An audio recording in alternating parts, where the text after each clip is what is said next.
बिस्मिल्लाहिर्रहमानिर्रहीम। अस्सलाम वालेकुम हेमरेट फैमिली। आज जो मैं नॉवल रीड करने जा रही हूँ उसका नाम है सिर्फ तुम्हारा बाय सलमा गुल। अलीशा, आदिल और हारून कहाँ हैं? काफ़ी देर हो गई है, मेरा ख्याल है अब हमें चलना चाहिए। लीजिए जनाब, आपने याद किया और हम हाजिर। उसामा ने लाइबा से इन तीनों के बाबत दरियाफ्त किया। इससे कबल के वो कुछ बोलती हस्बे मामूल आदिल बोतल की जिन की तरह नाजिल हुआ था। आपको याद करने की क्या जरूरत है, आप तो हमा वक्त। उसामा ने मुस्कुराहट जब्त करते हुए जुमला अधूरा छोड़ा था। खबरदार, जो मुझे हारून के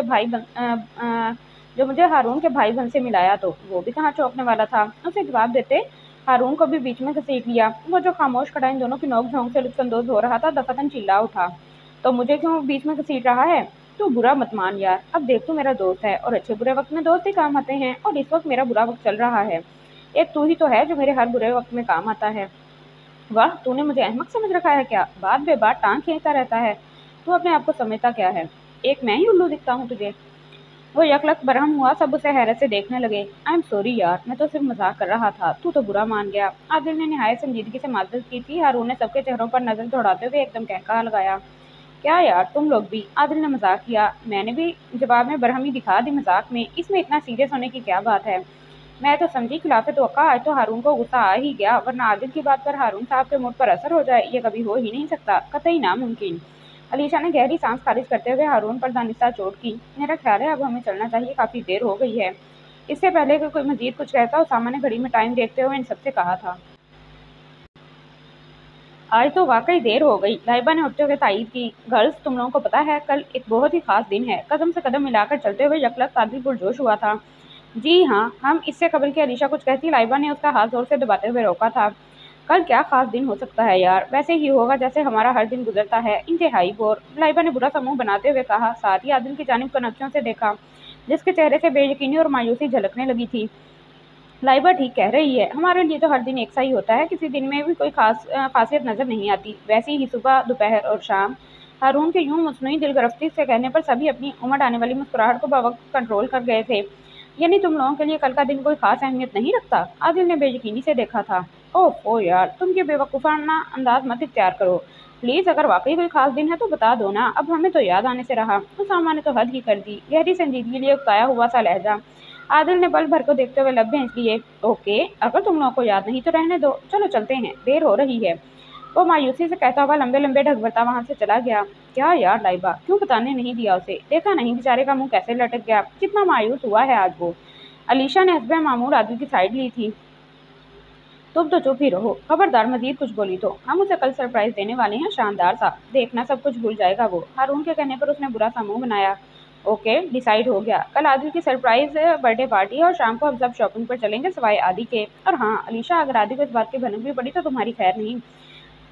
लाइबा ने तमबीह नजरों से उसे देखा था। नहीं बताऊंगी, अब वैसे भी पेट की हल्की नहीं। उसके मुंह फुलाकर कहने पर तीनों मुस्कुरा दिए थे। वैसे लाइबा, तुम्हारा इंसानों की इस भीड़ में गुम होने का इरादा कब तक है? क्या मतलब? उसने नासमझी से उसामा की जानिब देखा। यार, हमारे स्टेटस के लोग जब प्रैक्टिकल लाइफ में कदम रखते हैं, यानी अपने अब्बाओं के बिजनेस में इन्वॉल्व होते हैं, तो उसे मजीद आगे ही लेकर जाने में सरगर्दा रहते हैं, तो उसे इंसानों की भीड़ में खो जाना ही तो कहते हैं। ऐसे में किसी भी बात का होश कब रहता है? मजीद आगे ही आगे, ज्यादा से ज्यादा की ख्वाहिश में गुम हो जाते हैं, ज्यादा से ज्यादा हासिल करने की जिद्दोजहद रहती है। हम सब ने तो इस भीड़ में कदम रख दिया है, अब तो ये मोहतरमा अलीशा साहिबा अपनी हासिल करदा डिग्री को बरोकार लाने की कोशिश में मसरूफ अमल है। तुम्हारा क्या इरादा है? अपने पापा का बिजनेस ज्वाइन करोगी या कुछ और? ऑफ कोर्स यार, अपने डैडी का बिजनेस ही ज्वाइन करेगी और क्या। क्यों लॉबी? हारून ने हमेशा की तरह उसके नाम को मजीद मुख्तसर करते हुए कहा था। पता नहीं, मेरी समझ में नहीं आ रहा कि क्या करूं। अभी फिलहाल तो मेरा कोई मूड नहीं है, लेकिन डैडी का बिजनेस तो मुझे ही संभालना है। अब ज्वाइन करूं या कभी भी, इससे कबल मुझे मामा को तो इन्फॉर्म करना ही पड़ेगा, और तुम लोग जानते हो मेरी सबसे बड़ी प्रॉब्लम यही है। चाहे जो भी हो, वो हैं तो तुम्हारी मामा ही ना। तुम्हारा सलूक उनके साथ कतई ठीक नहीं है। तुम उनसे इस बारे में बात नहीं करना चाहती तो वो तुम्हें कुछ कहेंगी नहीं, जब तक तुम खुद नहीं कहोगी। उनके नज़दीक तुम्हारी खुशी ज़्यादा अहमियत रखती है, लेकिन तुम। उसके लफ्ज़ खुशी पर वो तंजिया मुस्कुराई थी। उसामा प्लीज़, इस मौजू पर बाद में बात करेंगे, फिलहाल चलो, आदि इंतजार कर रहा होगा। उसके इस तरह बेगारी से बात बदलने पर उन तीनों ने एक दूसरे को देखते हुए नफी में सर हिलाया और उसके पीछे चल दिए। कल का प्लान तरतीब देने के बाद सभी चले गए थे, मगर वो अभी तक वहीं अपनी गाड़ी के साथ टेक लगाए खड़ी थी। घर जाने का उसका कतई दिल नहीं चाह रहा था। वहां जाने का सोचकर ही उसके अंदर बेचैनी और वीरानी उतरने लगती थी। इस वक्त भी उसका यही हाल था। बहुत सारे पल ऐसी ही लायानी बातें सोचते हुए गुजर गए, मगर वो कब तक वहां खड़ी रह सकती थी? चाहने या ना चाहने से क्या होता है, जाना तो था ही। अपनी बेबसी पर हंसे हुए वो फ्रंट डोर खोलने लगी, तभी कुछ फासले पर खड़े बच्चे की मुनहनी सी आवाज पर वो चौंक कर रुकी थी। वो तकरीबन 9-10 साल का, कदरे सांवली सी रंगत वाला कमजोर सा बच्चा था, जो एक शक्लो सूरत और हुलिये से अच्छे खासे पीछे घराने से ताल्लुक रखने वाले आदमी से भीख मांग रहा था। वो शख्स मुसलसल उसे नजरअंदाज करने की कोशिश कर रहा था, मगर बच्चा बड़ी ढिठाई से उसके पीछे पड़ा हुआ था। बिल आखिर उस शख्स ने इंतहाई मजबूरी के आलम में एक सिक्का उसके छोटे से हाथ पर रखा था। उस शख्स की इतनी सी अनायत पर भी बच्चे की आंखें खुशी से चमक उठी थी। वो बहुत गौर से उस बच्चे को देखे जा रही थी। पहले भी कई बार वो ऐसे छोटे छोटे बच्चों को भीख मांगते हुए देख चुकी थी, और इस शख्स की तरह कभी किसी को कुछ दे देती तो कभी नजरअंदाज कर देती। मगर आज जाने उसे क्या हुआ था कि वो इसी तरह खड़ी उसे देखे जा रही थी। तभी उस बच्चे की निगाह भी उस पर पड़ी थी। वो बर्क रफ्तारी से उसकी जानिब लपका था। अल्लाह के नाम पर दे दो बाजी, अल्लाह तुम्हारा भला करेगा। वो छोटा सा बच्चा उसके सामने हाथ फैलाए खड़ा था। वो यकटीक उसे देखे जा रही थी, जिसका चेहरा चीख चीख कर कह रहा था कि वो भूखा है। उसका इस तरह खामोशी से देखे जाने पर वो समझा शायद यहाँ से कुछ मिलने वाला नहीं। तभी वो मायूस सा पलटने लगा। रुको! उसकी आवाज़ पर वो तेजी से पलटा। उसने गाड़ी से बैग उठाया और बड़ी फ्राक दिली से चंद नोट निकालकर उसकी हथेली पर रख दिए। इतने सारे नोट देखकर चंद पल वो बच्चा खुशी के मारे कुछ बोल ही ना पाया। बोला तो बस इतना, क्या ये सब मेरे हैं? उसकी मासूमियत देखकर वो धीरे से मुस्कुरा दी। हाँ, ये सब तुम्हारे हैं। उसके चेहरे पर खुशी देखकर उसे अनजानी से खुशी महसूस हुई। चंद लम्हे कबल तक की बेचैनी कहीं दूर जा सोई थी। वो बच्चा खुशी खुशी पलटने लगा, तभी उसने पुकार लिया, सुनो! उसकी आवाज़ पर वो पलटा था। क्या तुम्हें भूख लगी है? उसके इस्तफसार पर उसने इस बात में सर हिलाया था। जी हाँ, खाना खाओगे? जवाबन उसके नफ़ी में सर हिलाने पर उसने हैरत से देखा। क्यों भाई, तुम्हें भूख तो लगी है ना? भूख तो लगी है, मगर मेरे दादा और मेरी छोटी बहन को भी भूख लगी है। पहले मैं उन्हें इन पैसों से खाना खिलाऊंगा। 2 दिन से उन्होंने कुछ नहीं खाया। मेरे दादा बीमार हैं, अगर उन्होंने कुछ ना खाया तो वो मर जाएंगे। अगर वो मर गए तो हम बिल्कुल अकेले हो जाएंगे। हम अकेले कैसे रहेंगे? वो छोटा सा बच्चा उससे सवाल कर रहा था। वो हैरत और तासुब से उसे देखे जा रही थी। उसके पास इस सवाल का कोई जवाब नहीं था। बेटा, तुम कहाँ रहते हो? उसके पूछने पर वो जाने कौन कौन से रास्ते समझाने लगा। उसकी मासूमियत भरे अंदाज पर वो दुखी दिल से मुस्कुरा दी। अगर तुम्हें घर जाना है तो मैं तुम्हें छोड़ देती हूँ। उसके कहने पर वो चंद पल हैरत से देखता रहा और फिर छोटे छोटे कदमों से उसकी गाड़ी में कुछ झिझकते हुए बैठ गया। आस पास से गुजरते हुए लोग उसे हैरत और इस्तेज़ाइया नजरों से देख रहे थे, मगर उसे कोई परवाह नहीं थी। आज उसके महसूसात कुछ अजीब से हो रहे थे, जिन्हें वो खुद भी समझ नहीं पा रही थी। पूरा रास्ता वो उससे बातें करती रही।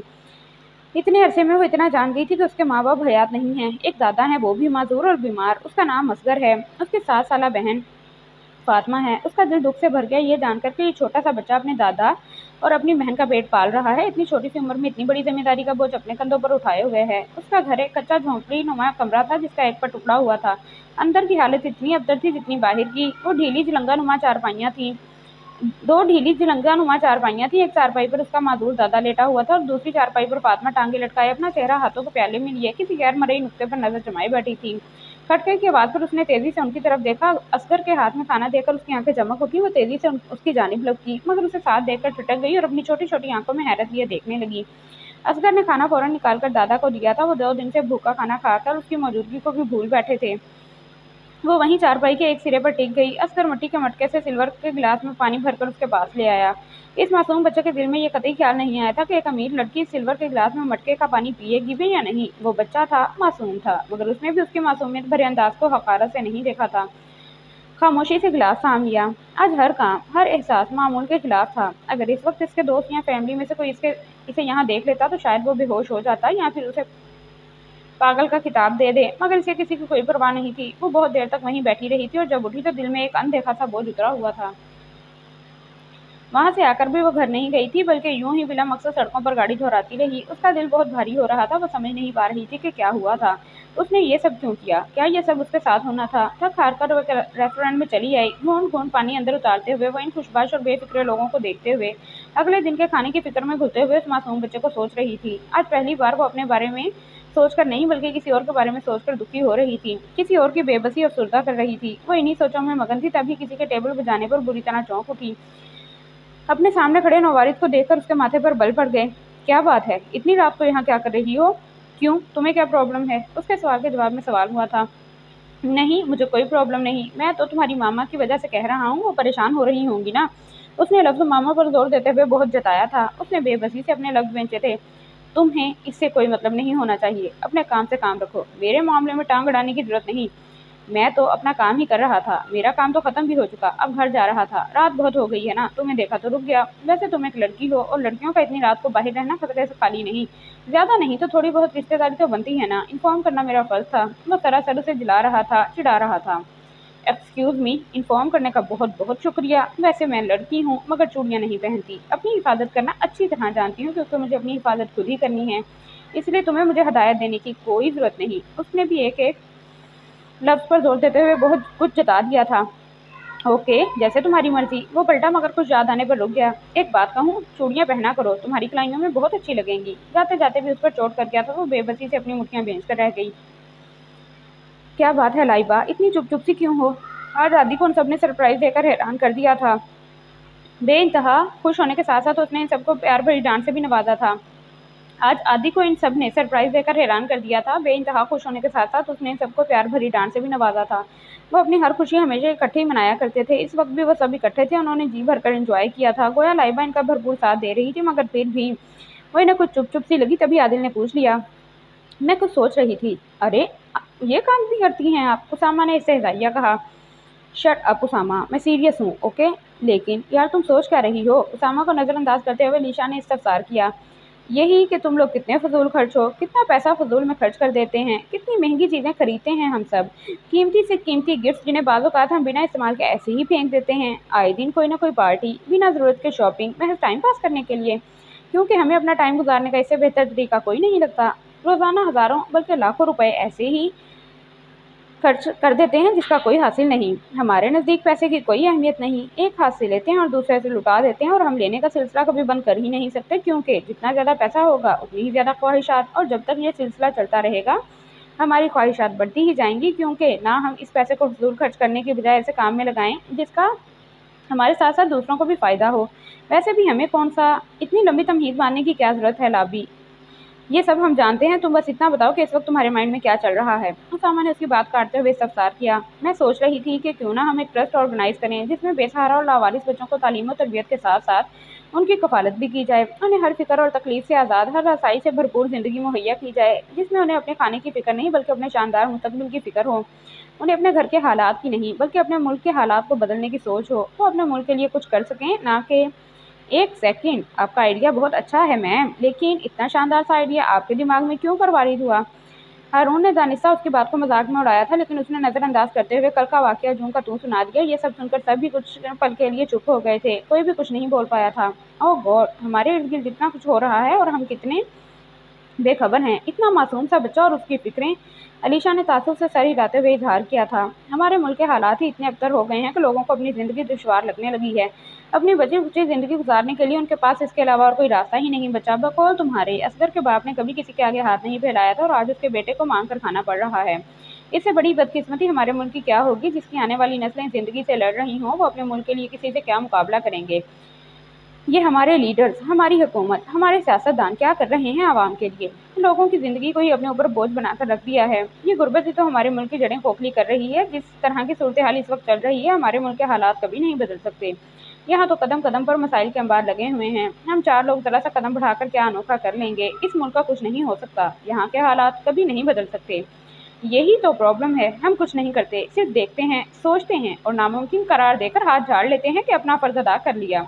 जब हम खुद कुछ नहीं कर सकते तो फिर इन सियासतदानों को, अपनी हुकूमत को, अपने लीडर्स को कुछ कहने का हक नहीं है। हमें अपने मुल्क की तरक्की के लिए, इसकी कामयाबी के लिए महज लीडर्स या हुकूमत के कंधों पर गोली चलाने से क्या होगा? वो जो कर रहे हैं सो कर रहे हैं। जब इन्हें कुछ कहने वाला, एहसास दिलाने वाला ही ना हो तो उनका जो दिल चाहेगा वो करेंगे। हमें खुद भी तो कदम बढ़ाना चाहिए। किसी भी मुल्क की सबसे बड़ी ताकत आवाम होती है, और हमारे अवाम क्या कर रहे हैं?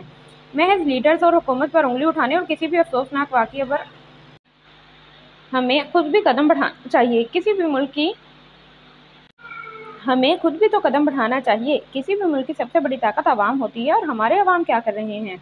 महज लीडर्स और हुकूमत पर उंगली उठाने और किसी भी अफसोसनाक वाक़ये पर तासुब से सर हिला देने के। क्या एक यही हमारा फ़र्ज़ है? क्या हमारे मुल्क का हम पर कोई कर्ज नहीं? हमारे मुल्क के मसाइल नहीं हैं? इस मुल्क को बनाने में मुसलमानों ने जानों के नजराने दिए। इतनी कुर्बानियां दी सिर्फ हमारे लिए, और वो अपने साथ एक उम्मीद लेकर गए थे कि उनकी आने वाली नस्लें इस मुल्क की तरक्की का बाइस बनेंगी, इस मुल्क को अरूज की बुलंदियों पर पहुंचाएंगी। लेकिन अफसोस सद अफसोस कि हमारी नस्ल को इस बात पर भी एतराज़ है कि ये मुल्क बना ही क्यों, इसकी ज़रूरत ही क्या थी, यहाँ है ही क्या, ये मुल्क है, ये आज़ादी हमारे किस काम की, इसने हमें दिया ही क्या। जब हम लोग ये सोचेंगे तो हमारी हुकूमत तो वही करेगी जो उसका दिल चाहेगा। यार, हम लोग इतनी जल्दी अपने मुल्क के हालात नहीं बदल सकते, अपने इर्द गिर्द के हालात तो बदलें, इतना तो हमारे इख्तियार में है। और हारून, तुम कह रहे हो कि हम 4 लोगों के कदम बढ़ाने से क्या होगा। हम 4 लोग कदम बढ़ाएं तो 4 के 40 बन जाएंगे, और 40 के 400, और 400 को 4000, और 4000 को 40,000 बनने में देर नहीं लगेगी। कतरे कतरे से दरिया बनता है। जब अच्छाई की तरफ कदम बढ़ाएंगे तो बहुत से लोग साथ देने के लिए आगे बढ़ते हैं, और क्या पता हमारा ये छोटा सा कदम हमारे मुल्क की हालत बदलने का जरिया हो। ऐसे बहुत से जवान जो इस मुल्क के लिए कुछ करना चाहते हैं मगर कुछ नहीं कर पाते, शायद हमारे देखा देखी उन्हें भी कुछ करने की जुस्तजू पैदा हो। हम बहुत कुछ कर सकते हैं, बस एक कदम बढ़ाने की देर है। वो चुप हुई तो सब मुंह खोले हैरत से उसे देख रहे थे। यार, ये अपनी लाइबा ही है ना। आदिल ने मुंह खोलकर आंखें पटपटाते हुए मुज़हिफ़ा की शक्ल बनाई। ये मैं ही हूँ आदि, तुम ये चीप सी शक्ल मत बनाओ प्लीज। उसके टोकने पर आदिल ने सर पर हाथ फेरते हुए अपनी नजरों का जाविया बदला था। एक दिन में इंसान इतना बदल सकता है, और वो भी लाइबा। अलीशा ने भी हंसते तवक्का इजहार किया था। एक दिन नहीं अलीशा, इंसान को बदलने के लिए बाज़ औक़ात एक लम्हा ही काफ़ी होता है, और मुझे उस एक लम्हे ने ही बदला है। खैर, ये इतना अहम नहीं कि मैं पहले क्या थी और अब क्या हूँ। तुम लोग बस ये बताओ कि क्या तुम लोग मेरे साथ हो। जो तुम कह रही हो और जो तुम करना चाहती हो वो इतना आसान नहीं है लाबी, जितना तुम इसे समझ रही हो। मैं जानती हूँ उसामा, ये इतना आसान नहीं है, लेकिन यह नामुमकिन भी तो नहीं है। अगर तुम लोग मेरे साथ हो तो मेरा नहीं ख्याल कि ये कोई मुश्किल है। जब इंसान मुत्तहिद हो जाए तो कुछ भी मुश्किल या नामुमकिन नहीं होता। और ये मैं जानती हूँ कि अगर तुम लोग मेरा साथ दो तो हम बहुत कुछ कर सकते हैं। हम तुम्हारे साथ हैं लाइबा। तभी हारून के यकलक कहने पर उसने बारी बारी सबकी जानिब देखा था। उसके देखने पर सभी ने इस बात में सर हिला दिया था। जवाबन लाइबा ने एक इत्मीनान भरी सांस हवा के स्पुर्द की थी। हेलो माय प्रीटी मम्मी, क्या हो रहा है। अरे वाह, आपको इल्हाम हुआ था कि आपका चार्मिंग एंड डैशिंग बेटा आ रहा है, इसीलिए आप माँ बदौलत के लिए कुछ स्पेशल बना रही हैं ना। वो हमेशा की तरह बाहर से ही बाआवाज़ बुलंद बोलता हुआ किचन में दाखिल हुआ। अरे सैफी, तुम कब आए बेटा। उसे सामने देखकर उनके चेहरे पर खुशी दर आई। जब आपने देखा। वैसे एक बिजनेस वूमेन, सोसाइटी की मौजूद तरीन हस्ती, आज किचन में कैसे जलवा अफरोज हैं। क्यों भाई, एक बिजनेस वूमेन किचन में काम नहीं कर सकती क्या। उन्होंने मसनूई नाराजगी दिखाई थी। ऑफ कोर्स जनाब, कर सकती हैं, क्यों नहीं कर सकती। आप तो कुछ भी कर सकती हैं। वैसे आप बना क्या रही हैं। अभी पता चल जाएगा, तुम डाइनिंग रूम में चलो, डिनर बस रेडी है। आज तो यहीं रुकोगे ना सैफी। तुम्हारे बाबा भी कह रहे थे कि अगर सैफी आई तो उसे यहीं रुकने के लिए कहूँ। ताहिरा लगारी ने खाने के दौरान उसे मुखातिब करते हुए पूछा। नहीं मॉम, मुझे जाना है, और बाबा से रोजाना मुलाकात हो तो जाती है। उसने नवाला मुंह में रखते हुए अजहर संजीदगी से जवाब दिया था। तुम यहाँ क्यों नहीं आ जाते सैफी, आखिर ये तुम्हारा अपना घर है, ऐसे कैसे तुम। मॉम प्लीज, आप जानती हैं कि मैं। लाउन से गुजरती हुई लाइबा को देखकर वो यकलक खामोश हुआ था। मैं जानती हूँ सैफी, तुम क्यों नहीं आना चाहते, लेकिन बेटा आखिर कब तक तुम किसी और के लिए घर बदल रहोगे। ये तुम्हारा अपना घर है, इस पर सारा हक तुम्हारा है। मैं बहुत गिल्टी फील करती हूँ बेटा कि मेरी ये गलती की वजह से। मॉम प्लीज, आपने कोई गलती नहीं की, और ना ही मैं किसी की वजह से इस घर से दूर हूँ, और फिर मैं जहाँ रहता हूँ वो भी तो मेरा घर है ना। आप प्लीज परेशान मत हो। मैं अपनी मर्जी और अपनी खुशी से वहाँ रह रहा हूँ, मुझे वहाँ कोई परेशानी नहीं है, और फिर हर दूसरे दिन आता तो हूँ यहाँ। वो तो ठीक है बेटा, लेकिन उसी वक्त लाइबा वहाँ दाखिल हुई थी। लाइबा को देखकर जहाँ ताहिरा लगारी छुटक कर चुप हुई, वहीं सैफी को भी उसे देखकर हैरत का झटका लगा था, क्योंकि शादो नादिर ही उस घर में उसका सामना लाइबा से होता था। वो चलती हुई ताहिरा लगारी की चेयर के एंड सामने रखी चेयर की बैग पर हाथ रखकर खड़ी हो गई। वो इतने दिनों बाद अपनी बेटी को देखकर जहाँ बहुत खुश हुई थी, वहीं चौंकी भी थी। लाइबा, आओ बेटा, खाना खा लो, आज मैंने अपने हाथ से बनाया है। वो बड़े प्यार और नरमी से उससे मुखातिब थी। नो थैंक्स, मैं खाना खा चुकी हूँ। जवाबन उसका अंदाज हनूस वैसा ही था जैसे अमूमन वो उनसे बात करते हुए अपनाती थी। जानती हैं मॉम, मुझे बाहर का खाना बिल्कुल पसंद नहीं। खाना तो माँ के हाथ का ही मज़ा देता है। मेरी तो मजबूरी है, वरना मुझे आपसे कुछ कहना है। वो अच्छी तरह समझ रही थी, मगर इस वक्त उसका फिलहाल उसके मुंह लगने का कोई इरादा नहीं था, इसलिए सब्र के घूंट भरकर रह गई। हाँ हाँ बेटा, बोलो ना। वो इसी बात पर भी बहुत खुश हुई थी कि उसने उन्हें मुखातिब तो किया। मैं ऑफिस ज्वाइन करना चाहती हूँ। ये तो बहुत खुशी की बात है बेटा, कब से ज्वाइन करना है। कल ही से, और जब सारा बिजनेस मेरा है तो इसकी जिम्मेदारी भी मैं ही उठाऊंगी, इसीलिए मैं चाहती हूँ कि इसकी सारी अथॉरिटी मेरे ही नाम पर हो। उसने उनके साथ साथ सैफी ने भी चौंक कर उसकी जानिब देखा था, मगर बोला कुछ नहीं। ताहिरा लगारी ने चंद पल खामोशी से बेटी को देखा, फिर गहरी सांस भरते हुए गोया हुई। ठीक है बेटा, मुझे कोई एतराज़ नहीं, जो तुम चाहती हो वो हो जाएगा। मैं तौफीक साहब से कह दूंगी कि वो तुम्हारी हेल्प कर दें। अगर तुम्हें मेरी हेल्प की ज़रूरत हो तो कह सकती हो। नहीं, इसकी ज़रूरत नहीं। उसने बिना किसी लिहाज के असद बेमुरवते का मुजाहिरा किया था। ताहिरा बेगम सैफी की मौजूदगी में उसके रवैये पर हद दर्जा शर्मसार हुई थी, बावजूद इसके कि वो बारहा ये सब देख चुका था। दूसरी जानिब सैफी के चेहरे पर नागवारी सी छा गई थी। वो मजीद वहाँ रुकी नहीं, फौरन पलट गई। उन्हें अजहर दुख हुआ था। ये आपने क्या किया मॉम? आपकी सपोर्ट के बगैर वो कैसे इतना बड़ा बिजनेस संभालेगी? 2 दिन में नहीं सैफी, वो अरसलान रिजवी की बेटी है, कभी भी घाटे का सौदा नहीं करेगी। उनके लहजे में हद दर्जा यकीन बोल रहा था। इतना एतमाद है आपको उस पर भी? वो फिर भी बेयकीन था। हाँ, उसकी सलाहियतों पर मुझे मुकम्मल एतमाद है, तुम खुद देख लेना। ओके, एज यू विश, देखते हैं, फिलहाल तो मैं चलता हूँ। इतनी जल्दी बेटा? उसके साथ साथ वो भी उठ खड़ी हुई थी, क्योंकि अब खाने से उनका जी चाट हो चुका था। हाँ, दरअसल मुझे कुछ काम था, आप अपना ख्याल रखिएगा, मैं फिर आऊँगा। ओके, तुम भी अपना ख्याल रखना, अल्लाह हाफिज़। जितना आसान वो समझ रही थी उतना आसान कुछ भी नहीं था। इतनी बड़ी जिम्मेदारी संभालना उसे दुनिया का मुश्किल तरीन काम लग रहा था। शुरू में तो वो बौखला कर रह गई थी, समझ नहीं पा रही थी कि इतनी बड़ी जिम्मेदारी को संभालना किस तरह मुमकिन होगा, मगर उसने हिम्मत नहीं हारी थी। वो इस्लान रिजवी की बेटी थी, उसे ये करके दिखाना था। और फिर जिस मकसद के लिए उसने इतना बड़ा कदम उठाया था, उसे हर हाल में पूरा करना था। अब वो तो बढ़ते हुए कदमों को रोकना नहीं चाहती थी, इसीलिए इतनी टफ रूटीन के बावजूद भी उसने किसी को शिकायत का मौका नहीं दिया था। उसकी लगन देखकर उसके फ्रेंड्स भी उसे सराहे बगैर ना रहे थे। उसकी लगन देखकर वो पुरजोश हो गए थे। अच्छाई की जानिब गामजन कदमों को कुछ हासिल कर लेने का यकीन पुख्ता हो गया था। लाइबा को सब कुछ खुद ही संभालना था, यह अब उसकी जिम्मेदारी थी। वो किसी भी कीमत पर अपने बाबा के नाम को डुबोना नहीं चाहती थी, इसलिए पूरी दिलजमई के साथ मसरूफ़ हो गई थी। वो बहुत ज़हीन थी, बहुत जल्द सब कुछ समझ गई थी। सब वर्कर्स उसकी ज़हानत के कायल हो गए थे। अभी तो ये शुरुआत थी, उसे बहुत कुछ करना था, बहुत आगे जाना था, बहुत कुछ हासिल करना था। वो पुरज़्म थी। नायाब वेलफेयर ट्रस्ट की बुनियाद उन सब ने मिलकर रखी थी। उसकी तामीर का काम तेज़ी से हो रहा था। इस ट्रस्ट का नाम खुद लाइबा ने ही रखा था। उसके लिए ट्रस्ट का हर बच्चा नायाब था, जो मुस्तकबिल करीब में अपने मुल्क के लिए गोरे नायाब साबित होने वाला था। उसके मुल्क की सलामती के लिए, उसकी बका के लिए, उसकी तरक्की के लिए अहम किरदार अदा करने वाले थे। उसे अपनी सोच पर, अपने यकीन पर मुकम्मल एतमाद था। असगर के दादा की डेथ हो गई थी। चंद रोज़ कबल उसने इन्हें हॉस्पिटल में एडमिट करवाया था, मगर ज़्यादा दिन वो जिंदा ना रह सके थे। इस रोज़ के बाद से उसने असगर को भीख मांगने से मना कर दिया था और उन्हें अपने साथ रिजवी हाउस ले आई थी।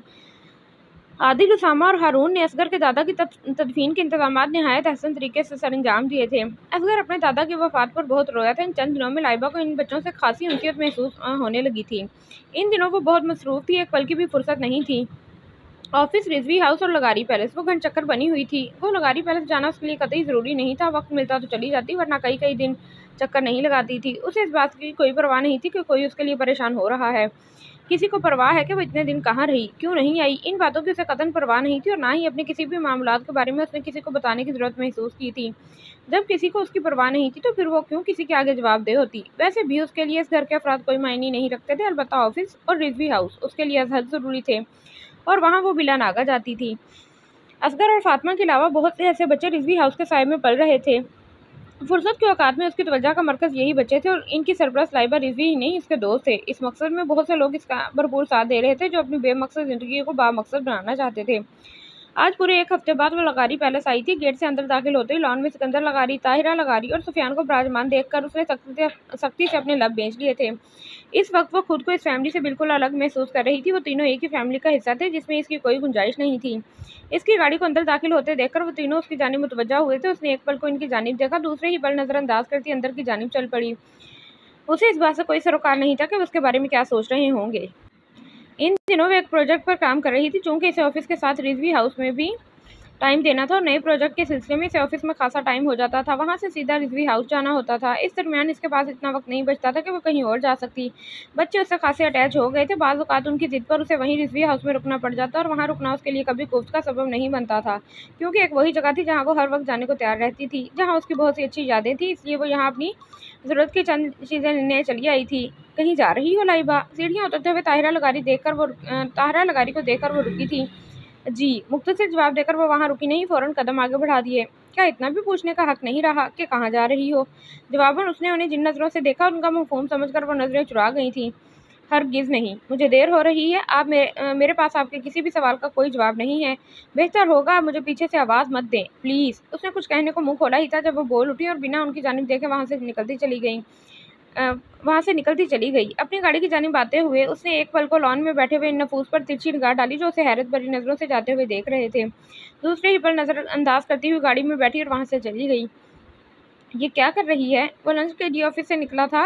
उस्मान भी रेस्टोरेंट में उसका इंतज़ार कर रहा था। इन दोनों का इकट्ठे लंच करने का प्रोग्राम था। रेड सिग्नल ऑन होते देखकर उसका मूड ऑफ हो गया। स्टीयरिंग पर उंगलियां बचाते हुए इर्द गिर्द नजरें दौड़ा रहा था जब एक जगह पर उसकी नजर जम सी गई। रोड के दूसरी जानिब लाइबा एक ठेला लगाए बच्चा के करीब खड़ी उसे कुछ कह रही थी। उसे एक ठेले के पास खड़े देखकर उसे हैरत का शदीद झटका लगा था। दूसरा गहरा शौक उसे तब लगा जब उसने इंतहाई नरमी से मुस्कुराते हुए इस बच्चे के गाल पर हाथ फेरा। वो इस नई हैरत अंगेज तब्दीली पर हैरत ज़दा सा था। कहाँ वो नकचीड़ी, हर किसी को जूते की नोक पर रखने वाली लाइबा, और कहाँ ये। उसे यकीन करना दुश्वार लग रहा था। तभी वो तेजी से रोड क्रॉस करने लगी। इसी वक्त ग्रीन सिग्नल ऑन हुआ था। अचानक उसकी निगाह मुखालिफ सिम से आती हुई वाइट करोला पर पड़ी थी।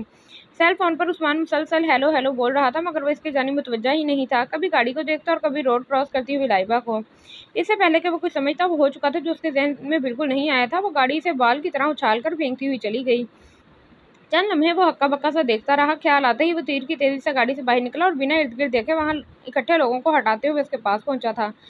लाइबा को खून में लथपथ होशो हवा से बेगाना देखकर उसे अपना दिल बंद होता हुआ महसूस हुआ। वो दीवानों की तरह उसे झंझोड़ने लगा। लाइबा, लाइबा उठो, प्लीज आंखें खोलो, उठो लाइबा। वो नहीं जानता था कि इस वक्त वो क्या कर रहा है, क्यों कर रहा है। उसे तो बस अपनी जान निकलती हुई महसूस हो रही थी। उसे इस हालत में देखकर लगता है मर गई बेचारी। वहां खड़े लोगों में से किसी के कहने पर उसने शदीद गुस्से से देखा था। उसकी आंखों में ऐसी वहशत थी कि वो आदमी फौरन 2 कदम पीछे हटा था। नहीं, ये ऐसे कैसे मर सकती है, ऐसे कैसे मर सकती है ये। बेटा, तुम जानते हो इसे? हाँ, ये मेरी। देखो भाई, खून बहुत बह रहा है, टाइम ज़ाया मत करो, इसे अस्पताल ले जाओ, देर हो गई तो शायद। उस आदमी के कहने पर वो फौरन होश में आया और उसे अपनी बाहों में उठाते हुए तेजी से गाड़ी की जानिब आया। इतनी रैश ड्राइविंग उसने कभी नहीं की थी जितनी आज कर रहा था।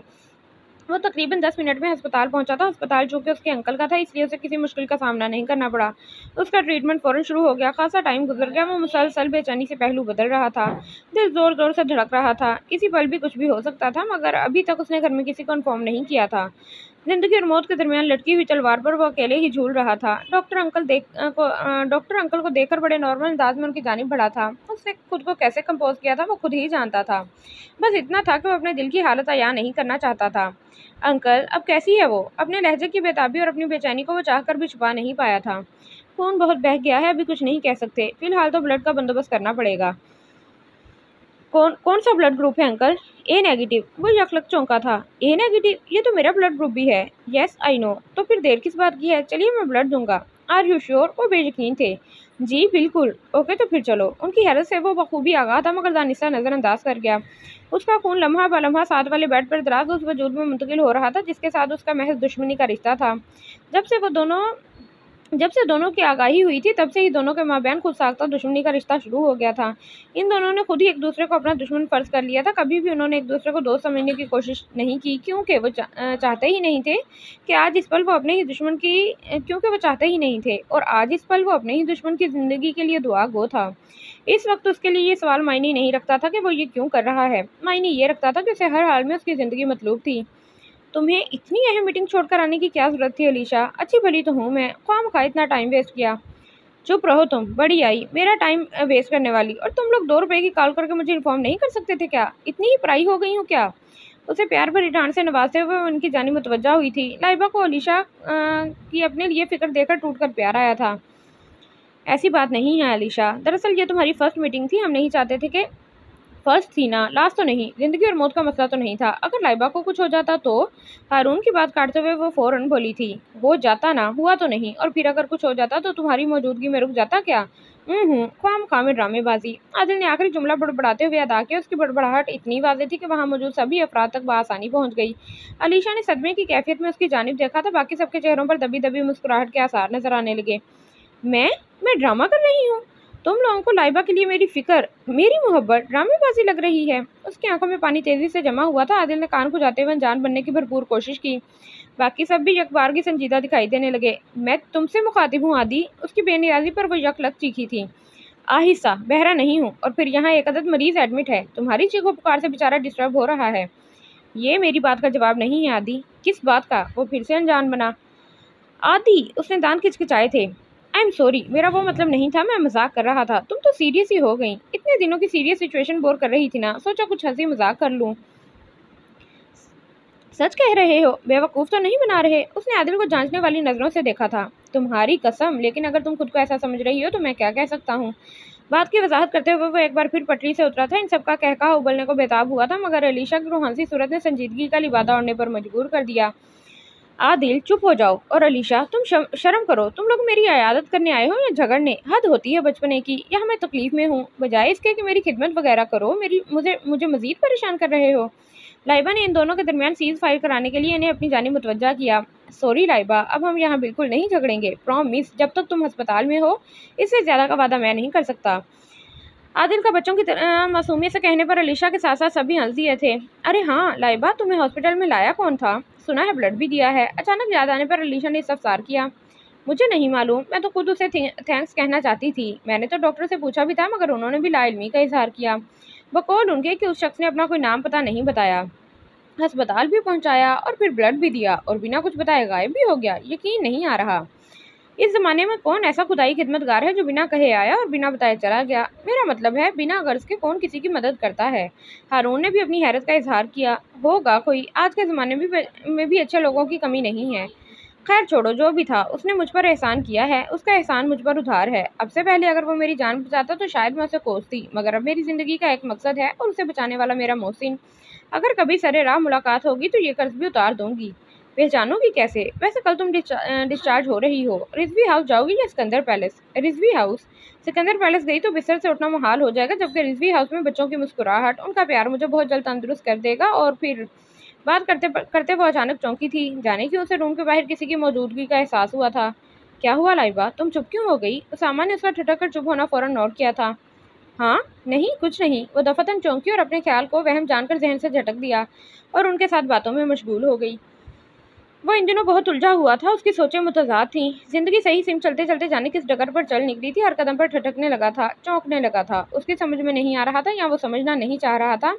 ये वो खुद भी नहीं जानता था। जानता था तो सिर्फ इतना कि ला हासिल मंजिल पर कदम रखना निरा खसारा है और उसे खसारा किसी तौर मंजूर नहीं था। मगर वो इस दिल का क्या करता जो अंदाज किए जाने पर मुश्किल दुआइयाँ दे रहा था।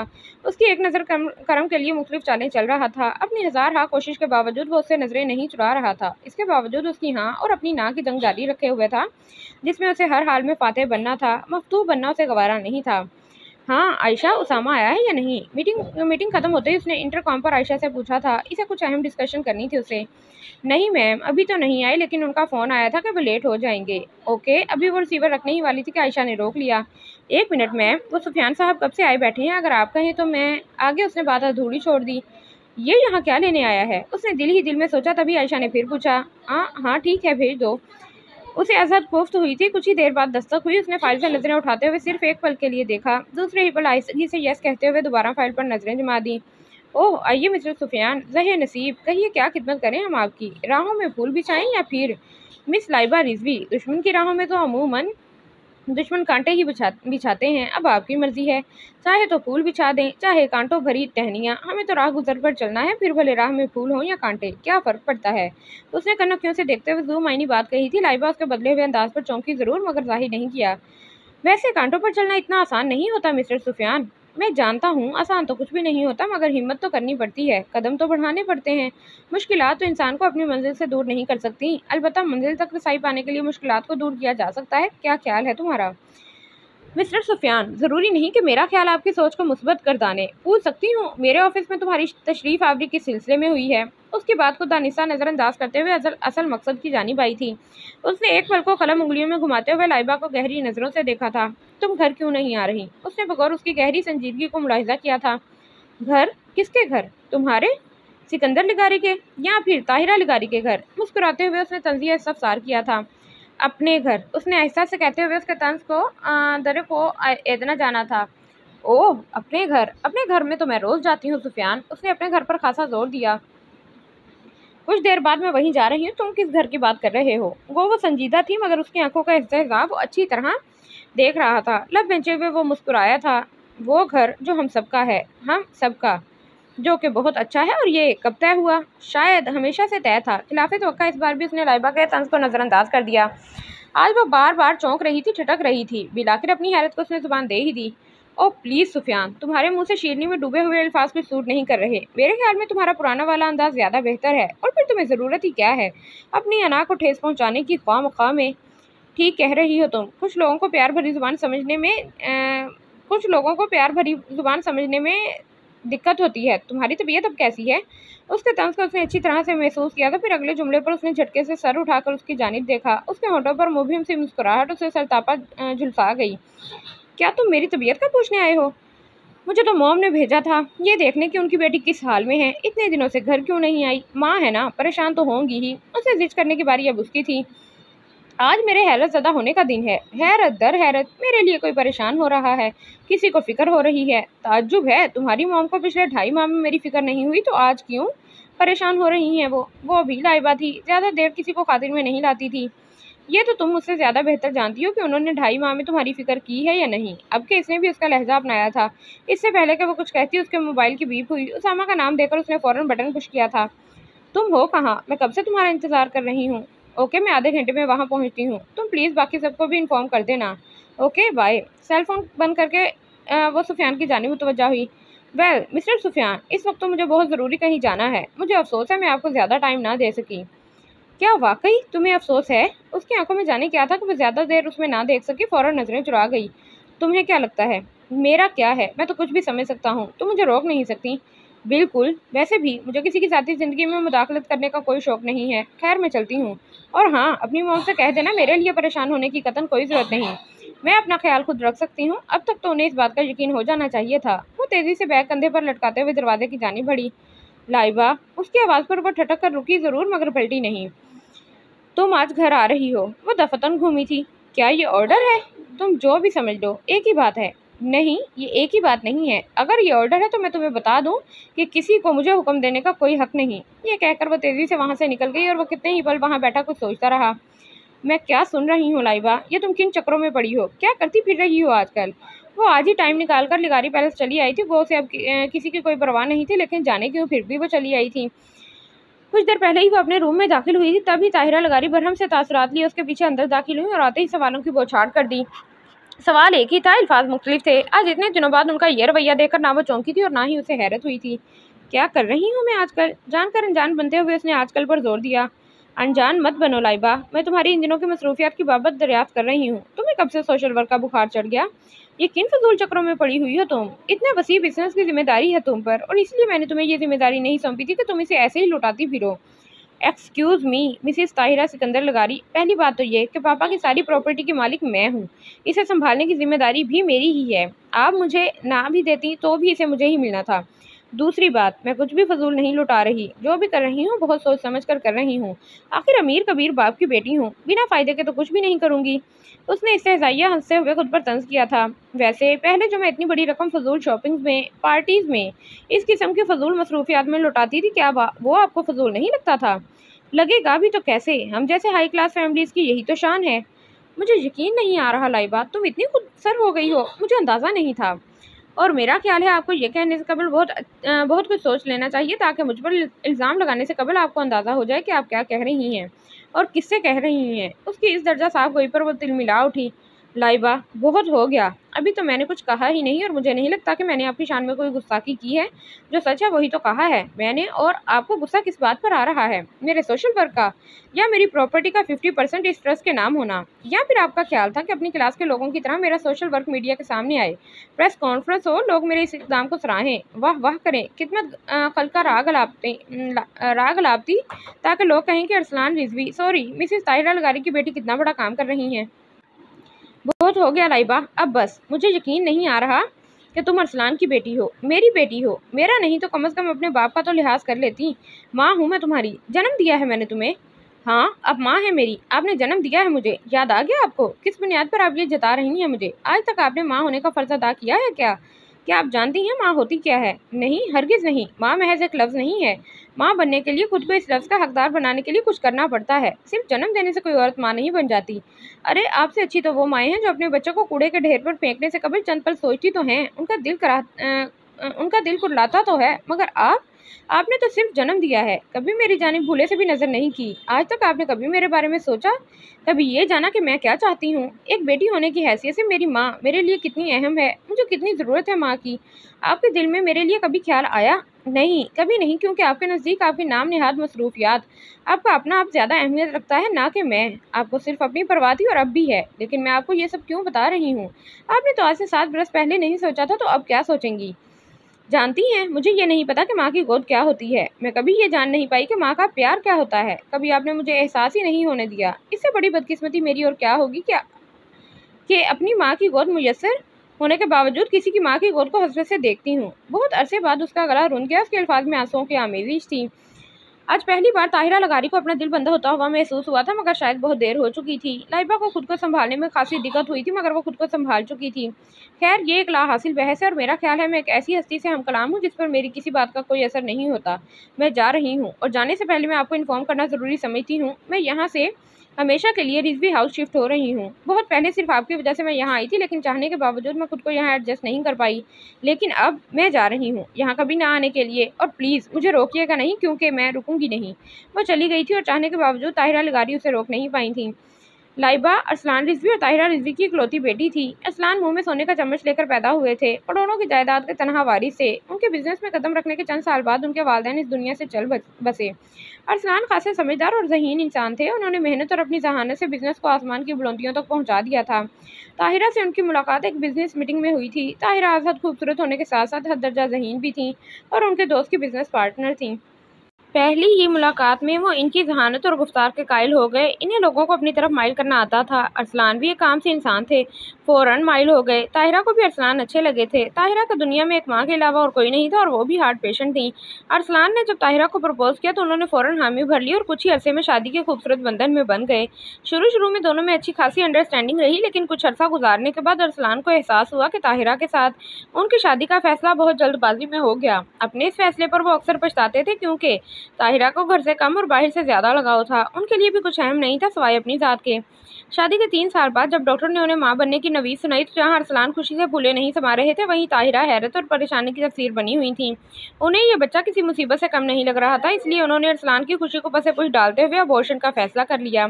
अरसलान को पता चला तो उनके पांव तले से ज़मीन सरक गई। गुजरे चंद सालों में वो ताहिरा की फितरत से अच्छी तरह वाकिफ हो चुके थे, मगर वो इस हद तक चली जाएंगी इसका उन्हें अंदाज़ा नहीं था। उन्होंने ताहिरा को प्यार से, गुस्से से, डांट डपट कर हर तरह से इस इक़दाम से रोकना चाहा, मगर वो डटी रहीं। बिलाखिर उन्हें अपना आखिरी हरबा आजमाना पड़ा। उन्होंने ताहिरा को तलाक की धमकी दे दी, जो कारगर साबित हुई। वो नीम रजामंद हो गई, लेकिन इस शर्त पर कि वो इस बच्चे को जन्म जरूर देंगी, मगर उसे गले का तोक नहीं बनने देंगी, उसे अपने सर पर मुसल्लत नहीं होने देंगी, उसकी कोई जिम्मेदारी नहीं उठाएंगी, उसे पालेंगी भी नहीं। अरसलान उसकी हरदर्मी और सोच पर गहरे मलाल का शिकार हुए थे। उन्हें अपनी पसंद पर शर्म महसूस हुई थी। उनका ये मसला था कि वो किसी से कुछ कह भी नहीं सकते थे, इसलिए सब्र का घूंट पी कर रह गए। और फिर लाइबा की पैदाइश तक वो उन्हें ये जताना नहीं भूलती थी कि ये बच्चा सिर्फ उनकी एमा पर और उनकी मर्जी से इस दुनिया में आ रहा है, इससे उनका कोई वास्ता नहीं। लाइबा की पैदाइश पर उन्होंने एक नज़र तक देखना गवारा नहीं किया और आया के हवाले कर दिया, जिसे अरसलान पहले ही रख चुके थे, क्योंकि वो जानते थे कि ताहिरा ने जो कहा है वो उस पर कायम रहेंगी। अरसलान लाइबा का हर तरह ख्याल रखते थे। वो जूं बड़ी होती गई, माँ की अपनी तरफ से बेनियाजी और बेइतनाई देखकर ताहिरा से दूर होती गई। अलबत्ता अरसलान से वो बहुत मोहब्बत करती थी। उसे जब भी माँ की ज़रूरत महसूस होती, हमेशा उन्हें खुद से दूर पाती। पापा के चाहने के बावजूद इस दूरी को ना मिटा पाई। लाइबा 18 साल की थी जब अरसलान की डेथ हो गई। उनके जाने से किसी को फ़र्क पड़ा हो या नहीं, मगर लाइबा के लिए वही सब कुछ थे। उनके जाने से वो खुद को बिल्कुल तन्हा महसूस करने लगी थी। घर से तो बाहर उसके बहुत अच्छे और मुखलिस उसका ख्याल रखने वाले दोस्त थे, मगर घर आते ही उसे अपना वजूद, अपनी ज़ात बेमायनी महसूस होती थी। ताहिरा सिर्फ ज़रूरत के तहत उसे बात करती थी। दोनों अलग अलग सिमत की मुसाफिर थीं। फिर इस रोज़ के लिए माँ का नाम नेहाद रिश्ता भी ख़त्म होता हुआ महसूस होने लगा जब उसे खबर मिली कि ताहिरा ने दूसरी शादी कर ली है। वो जो माँ से बात करने के बहाने ढूंढा करती थी, नज़रअंदाज करने लगी। जहाँ बैठी होती तो लाइबा उठकर चली जाती। मुकम्मल तौर पर कता ताल्लुक़ कर लिया।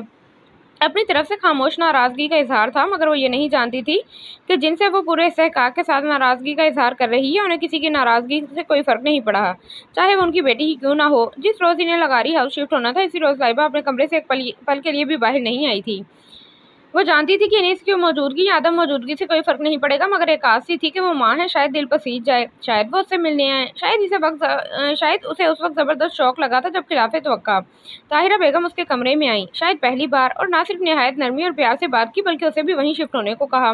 वो तो इनके इतने से प्यार से बात करने पर ही हैरत ज़दा थी। उसका इरादा फ़ौरन मना कर देने का था, मगर जाने क्यों उससे इनकार नहीं हुआ। वो फ़ौरन हामी भर गई। वो अपने ही किए फैसले पर हैरान थी, उलझ सी गई थी। कब, कैसे और क्यों ये हुआ, वो नहीं जानती थी। लगारी पैलेस में मुलाजमीन के अलावा 2 फर्द थे, एक सिकंदर लगारी और दूसरा फैजान लगारी। सिकंदर हैसियत में अरसलान से किसी भी तौर कम नहीं थे। सुफियान उनका इकलौता बेटा था। उनकी बीवी का इंतकाल तब हुआ जब सुफियान 5 बरस का था। सिकंदर बहुत अच्छे और नाइस इंसान थे। उन्होंने सुफियान की परवरिश नहायत अच्छा खतूत पर की थी। इन दोनों के माबैन बाप बेटे से ज्यादा दोस्ती का रिश्ता था। सुफियान उनका बर्दू था, सुलझा हुआ, मुखलिस, हसास, सबका ख्याल रखने वाला। जब सिकंदर ने ताहिरा से शादी की तो सुफियान को बिल्कुल भी एतराज नहीं हुआ था, बल्कि वो बहुत खुश था। उसने ताहिरा से अच्छी खासी दोस्ती कर ली थी और उनका हमेशा सगी माँ की तरह ख्याल रखता था। उसने शुरू में लाइबा का बहुत ख्याल रखा, बल्कि रखने की कोशिश करता था, मगर वो उसे करीब भी आने नहीं देती थी। उसने हमेशा उसकी तरफ दोस्ती का हाथ बढ़ाया और हर बार वो उसका बढ़ा हुआ हाथ बेदर्दी से झटक देती। वो इससे अज हद मुतनफ़र हो चुकी थी। अपनी माँ का उसके लिए इंतहा दर्जा का प्यार देकर वो चिड़चिड़ी सी हो गई थी। हर किसी से बदतमीजी करने लगती, काट खाने को दौड़ती। उसे ऐसा लगता था जैसे उसे सब कुछ छीन लिया गया हो। बाज़ औक़ात सुफियान को उसके रवैये से उलझन होने लगती थी, मगर वो बर्दाश्त कर जाता। कभी कभी तो उसका दिल चाहता उस सरफिरी लड़की का दिमाग दुरुस्त कर दे, मगर जाने क्यों रुक जाता। चाहने के बावजूद कुछ कह नहीं पाता था। लेकिन जब लाइबा का रवैया बर्दाश्त से बाहर होने लगा तो सुफियान को भी अपना अंदाज बदलना पड़ा था। अगर वो एक सुनाती तो वो 4 सुनाने लगा। उसे भी जिद सी हो गई थी। वो तंजिया तीर बरसाती तो वो भी इनका जवाब पत्थर से देता। जानबूझकर ऐसी हरकतें करता जिससे वो चिढ़ती थी। वो ताहिरा और इसके लाड प्यार से चिढ़ती थी। वो ज्यादा उनके करीब रहने लगा। उसे जलाने के लिए हर वो काम करता जो उसके मिजाज के खिलाफ हो। उसे लाइबा को तंग करना अच्छा नहीं लगता था, बल्कि बाज़ औक़ात नदामत महसूस होती थी। मगर अब उसे लाइबा को तंग करने में मजा आने लगा था। लाइबा अब तंग आ चुकी थी, कुड़ने लगी थी। कभी तो रोहांसी हो जाती। तंग आकर उसने रिजवी हाउस जाने की ठान ली।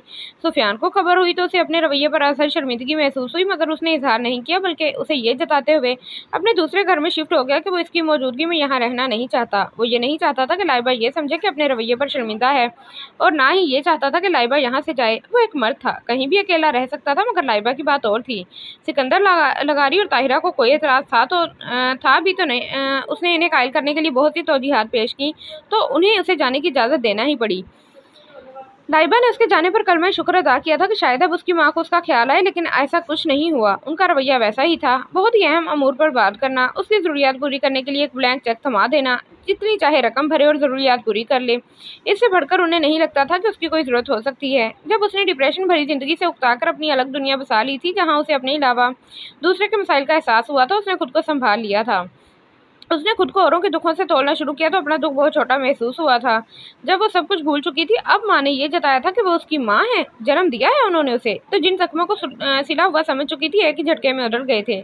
आज वही लम्हे, वही पल उसकी यादों में दर आए थे, जिनमें खुशियों की रमक तक ना थी, जिसमें माँ के हवाले से उसके पास कोई खुशकुन याद नहीं थी। अपनी हद दर्जा बेबसी पर उसे हंसी आई थी। उसे लगा था कि इतना कुछ होते हुए भी वो दुनिया की गरीब तरीन लड़की थी। कुछ भी तो नहीं था उसके पास, तही दामन तही दस्त थी। यार तू भी एकदम घामड़ इंसान है। बात पूरी हुई नहीं और तू तेज गाम की तरह दौड़ पड़ा। देख लिया ना जल्दबाजी का नतीजा। अच्छा बस चल, अब लिख एड्रेस, और हाँ, काम खत्म होते ही सीधा यहाँ चले आना, और काम मुकम्मल होना चाहिए ताकि बाद में कोई मसला ना हो। हाँ ओके, अल्लाह हाफिज। फोन रखते ही वो मुंह में बड़बड़ाया। क्या हुआ आदिल, कौन था? लाइबा फौरन उसकी जानिब मुतवज्जा हुई थी। हारून था, हमेशा गड़बड़ करता है। वो कल जिस बच्ची का तुमने कहा था उसको लेने गया है, और मोहतरम को रास्ते में याद आ रहा है कि एड्रेस तो लिया ही नहीं। अजीब ही इंसान है, जाने किस बात की जल्दबाजी रहती है मोहतरम को। खैर छोड़ो, तुम बताओ हमारा अगला प्रोजेक्ट कौन सा है? इस सिलसिले में मुझे तुमसे बात करनी है लाइबा। 1 मिनट उसामा। सना, अब्दुल्ला की तबीयत अब कैसी है? उसामा को 1 मिनट का इंतजार थमाकर वो पास से गुजरती हुई सना से इस्तफसार करने लगी। सना को 2 माह हुए थे इन्हें ज्वाइन किए। अच्छी, नेक, मुखलिस और खुश अखलाक लड़की थी। उसका ताल्लुक भी खासे अमीर घराने से था। जब उसे लाइबा के इरादों की खबर हुई तो वो खुद चलकर आई थी। वो भी इनकी तरह कुछ करना चाहती थी, बिना किसी नाम, बिना किसी सिले के। इन सबको इसकी नेक नियति बहुत पसंद आई थी, और जब इसने इन्हें ज्वाइन करने की दरख्वास्त की तो लाइबा ने सबको फखरिया नज़रों से देखा था, जैसे कह रही हो कि देखा, मैंने कहा था ना, अच्छाई की जानिब कदम बढ़ाओ तो बहुत से कदम हो जाते हैं। उसके अंदाज पर सभी मुस्कुरा दिए थे। हाँ, पहले से काफ़ी बेहतर है। जाने क्या बात है, शायद कोई प्रॉब्लम है उसके साथ। जब से आया है चुप सा रहता है, आपके अलावा बहुत कम किसी से बात करता है। आप प्लीज़ कुछ देर बाद उसे देख लीजिएगा। हाँ, मैं आती हूँ कुछ देर में। थैंक्स सना। हाँ उसामा, अब बोलो, तुम कुछ कह रहे थे। सना को ममनूनियत से देखते हुए वह उसामा की जानिब मुतवज्जा हुई थी। नया प्रोजेक्ट शुरू करने से कबल मैं तुम लोगों से डिस्कस करना चाहता था। मेरा एक दोस्त है जिससे मेरी दोस्ती कुछ साल कबल लंदन में हुई थी। इस रोज़ मेरी उससे मुलाकात हुई तो इत्तफाकन मेरे मुंह से सोशल वर्किंग और ट्रस्ट वगैरह का जिक्र हो गया। फिर उसके इसरार पर मुझे सब कुछ बताना पड़ा। सारी बात सुनकर वो अजहद मुतासिर हुआ था। वो खुद भी ऐसे काम में बढ़ चढ़ कर हिस्सा लेता है, मगर अब वो कुछ और करना चाहता है जिसमें उसे हम जैसे लोगों की ज़रूरत है। वो एक ऐसा प्रोजेक्ट शुरू करना चाहता है जिसमें ऐसे लोगों की शमूलियत हो जो गरीब और खुददार लोग हैं, जो बिना किसी काम के किसी की मदद लेना पसंद नहीं करते। बहुत से अनपढ़, बेरोजगार लोगों को ऐसा काम दिया जाए जिससे वो सहूलत से बेहतर मुआवजा कमा सकें। बहुत सी ऐसी खवातीन जिनके लिए एक वक्त का खाना मुश्किल हो जाता है, ऐसी खवातीन के पास बहुत से ऐसे हुनर होते हैं जिससे वो घर को भी और घरदारी को भी बेहतर तरीके से चला सकती हैं। हमें ऐसी खवातीन के हुनर को बरोकार लाना चाहिए ताकि इन्हें घर बैठे ही इतना मुआवजा मिल जाए कि घर से बाहर निकलने की ज़रूरत ही महसूस ना हो और ना ही अपनी मेहनत बेकार जाती नजर आए। तुम समझ रही हो ना मैं क्या कहना चाहता हूँ? उसने कहा, मैं समझ गई हूँ उसामा, लेकिन तुम मुझे ये सब क्यों बता रहे हो? इसमें मैं क्या कर सकती हूँ? बताया तो है, वो तन्हा है, उसे हमारे साथ की ज़रूरत है, वो अकेला सब कुछ हैंडल नहीं कर सकता, उसे अपना बिजनेस भी संभालना होता है। नाम क्या बताया तुमने अपने फ्रेंड का? उसने पुरसोच अंदाज में पूछा था। सुफियान। सुफियान का नाम सुनकर उसका मुंह हलक तक कड़वा हो गया। उसके अंदाज पर सभी नफूस मुस्कुरा दिए। क्यों, नाम पसंद नहीं आया क्या? उसामा ने शरारत से इस्तफसार किया। ऐसा लग रहा है मोहतरमा ने कड़वा करेला चबा लिया हो। आदिल ने भी लुकमा दिया। नहीं, नाम में क्या रखा है? अब हर सुफियान नाम वाले इंसान एक जैसे तो नहीं हो सकते, और फिर उसकी सोच से जाहिर होता है वो अच्छा इंसान होगा। अच्छा होगा नहीं, बहुत अच्छा है। तुम लोगों ने नोट किया जिस तरह मोहतरमा में और बहुत सी तब्दीलियां रोनुमा हो रही हैं, वहीं सोच पर भी काफी गहरा असर हुआ है। मतलब मुस्बत। मैंने ठीक कहा है ना? बिल्कुल, कुछ ज्यादा ही सियानी नहीं हो गई मोहतरमा? खामोश, अब तुम लोग मेरी टांग खींचना बंद करो और काम की जानिब ध्यान दो। अलीशा के कुछ कहने से कबल ही वो फौरन बोल उठी। सभी फौरन संजीदा हुए थे। फिर क्या ख्याल है लाइबा, सुफियान से कब मिलना है? ठीक है, तुम कोई दिन तय कर लो, हम मिल लेंगे इससे। और हाँ आदिल, हारून कहाँ रह गया? काम का वक्त हो गया है, उसे कॉल तो करो। पूछो तो सही, कहीं रास्ते में तो नहीं पड़े हुए जनाब? उसकी बात पर सभी ने कहका लगाया था। जा रही हो लाइबा? अलीशा ने इस्तफसार किया था। नहीं, फिलहाल तो मैं अब्दुल्ला के पास जा रही हूँ। वो कुछ ज्यादा ही डिप्रेस रहने लगा है, जाने क्या मसला है उसे? अचानक उसके अंदाज में परेशानी झलकने लगी थी। वो सब उसकी अजहद हसासियत से मुतासिर हुए थे। उन्हें अंदाजा नहीं था कि इतनी जिद्दी, बदतमीज और हठधर्म लड़की के पीछे एक बहुत ही मुखलिस, हसास और ख्याल करने वाली लड़की छुपी है। इन्हें अपनी दोस्ती पर फख्र महसूस हुआ था। मॉम, क्या हो रहा है? अकेले अकेले? वो दबे कदमों चलता हुआ अचानक उनके सामने आन खड़ा हुआ। इस अचानक अफ्ताब पर वो सटपटा सी गई। वो तेजी से अपने तर चेहरे को रगड़ डाला, लेकिन ये अमल इतनी तेजी से होते हुए भी उनकी नजरों से ओझल ना रह सका। उसने कभी इन्हें रोते हुए नहीं देखा। आज इन आंसुओं को देखकर वो शशदर रह गया। मॉम, आप ठीक तो हैं? अरे सैफी बेटा, तुम कब आए? मैंने देखा ही नहीं। वो नजरें नहीं मिला पा रही थी। ये मेरे सवाल का जवाब नहीं है मॉम। क्या हुआ है आपको? रो क्यों रही हैं आप? बाबा ने कुछ कहा है? नहीं बेटा, वो भला मुझे क्या कहेंगे? वो तो बहुत अच्छे इंसान हैं। तो फिर इन आंसुओं की वजह? क्या लाइबा ने कुछ कहा है? अब की बार वो खामोशी से नजरें झुका गई थी। वो फौरन समझ गया, ये लड़की भी ना हद दर्जा गुस्ताख है। आई एम सॉरी, लेकिन मोम आप उसे कुछ कहती क्यों नहीं? जरा लिहाज नहीं करती वो आपका? समझाएं उसे, माँ हैं आप उसकी, हक बनता है आपका। वो इतना कुछ सुना जाती है और आप खामोशी से सुनती हैं।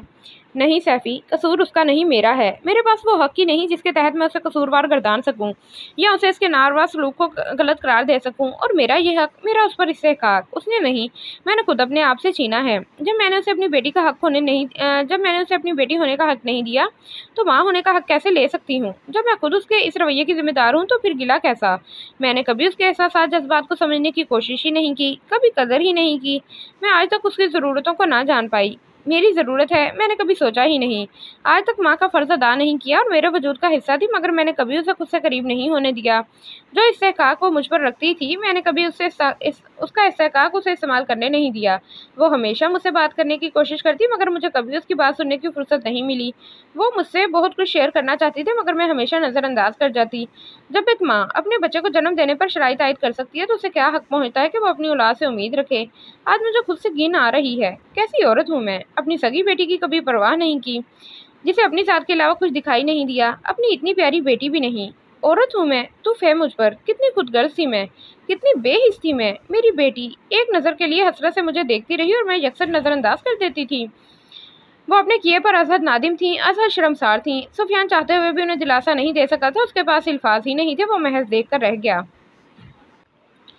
कुछ देर कबल उसामा ने लाइबा को कॉल करके बताया था कि सुफियान के साथ मीटिंग अरेंज हो गई है। वो सब उसामा को पिक करते हुए वहीं जा रहे थे। लाइबा का ख्याल था कि मीटिंग किसी रेस्टोरेंट या ऑफिस में अरेंज की गई होगी, लेकिन जब उसामा की गाड़ी एक शानदार से घर के गेट के अंदर दाखिल हुई तो उसामा से जगह का कंफर्म ना करने पर लाइबा को अजहद कोफ्त महसूस हुई। वो इन दोनों बहुत मसरूफ थी। उसका ख्याल था वो जल्दी फारिग होकर वापस चली जाएगी, मगर अब उसे ऐसा नहीं लगता था।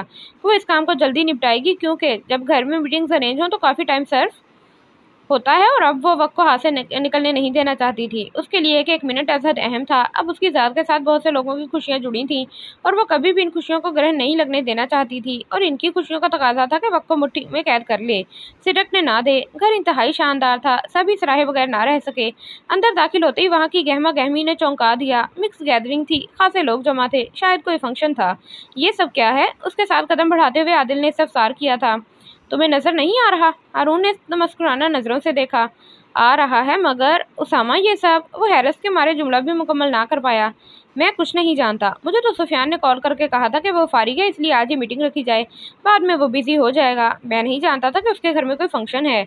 मैं तो समझ रही थी कि हमारी सोसाइटी में सिर्फ खवातीन को ही नमूदो नुमाइश का शौक है, मगर यहाँ तो मर्द भी किसी से कम नहीं। लाइबा के लहजे में तन सीमेंट आया था। मतलब? हारून ने नासमझी से पूछा। मतलब ये कि मोहतरम सोशल वर्क भी बिना फ़ायदा के करना पसंद नहीं करते। सोशल वर्क का इस फंक्शन से क्या ताल्लुक? हारून अब भी नहीं समझा था। बहुत गहरा ताल्लुक है। अब देखो ना, हमारी क्लास के लोग भी कुछ भी बिना फ़ायदे के नहीं करते, फ़ायदे भले माली हों या इश्तिहारी तौर पर। अब यहाँ मोहतरम को माली फ़ायदा तो होने से रहा, उल्टा खुद ही खर्चा करना पड़ेगा। मगर इश्तिहार तो लग जाएगा ना कि सुफियान साहब कितना बड़ा और नेक काम सर अंजाम दे रहे हैं। वाह वाह होगी, ज़रूरत से ज़्यादा इज्जत दी जाएगी वगैरह। अब ये सब महज हमसे डिस्कशन करके तो मिलने से रहा।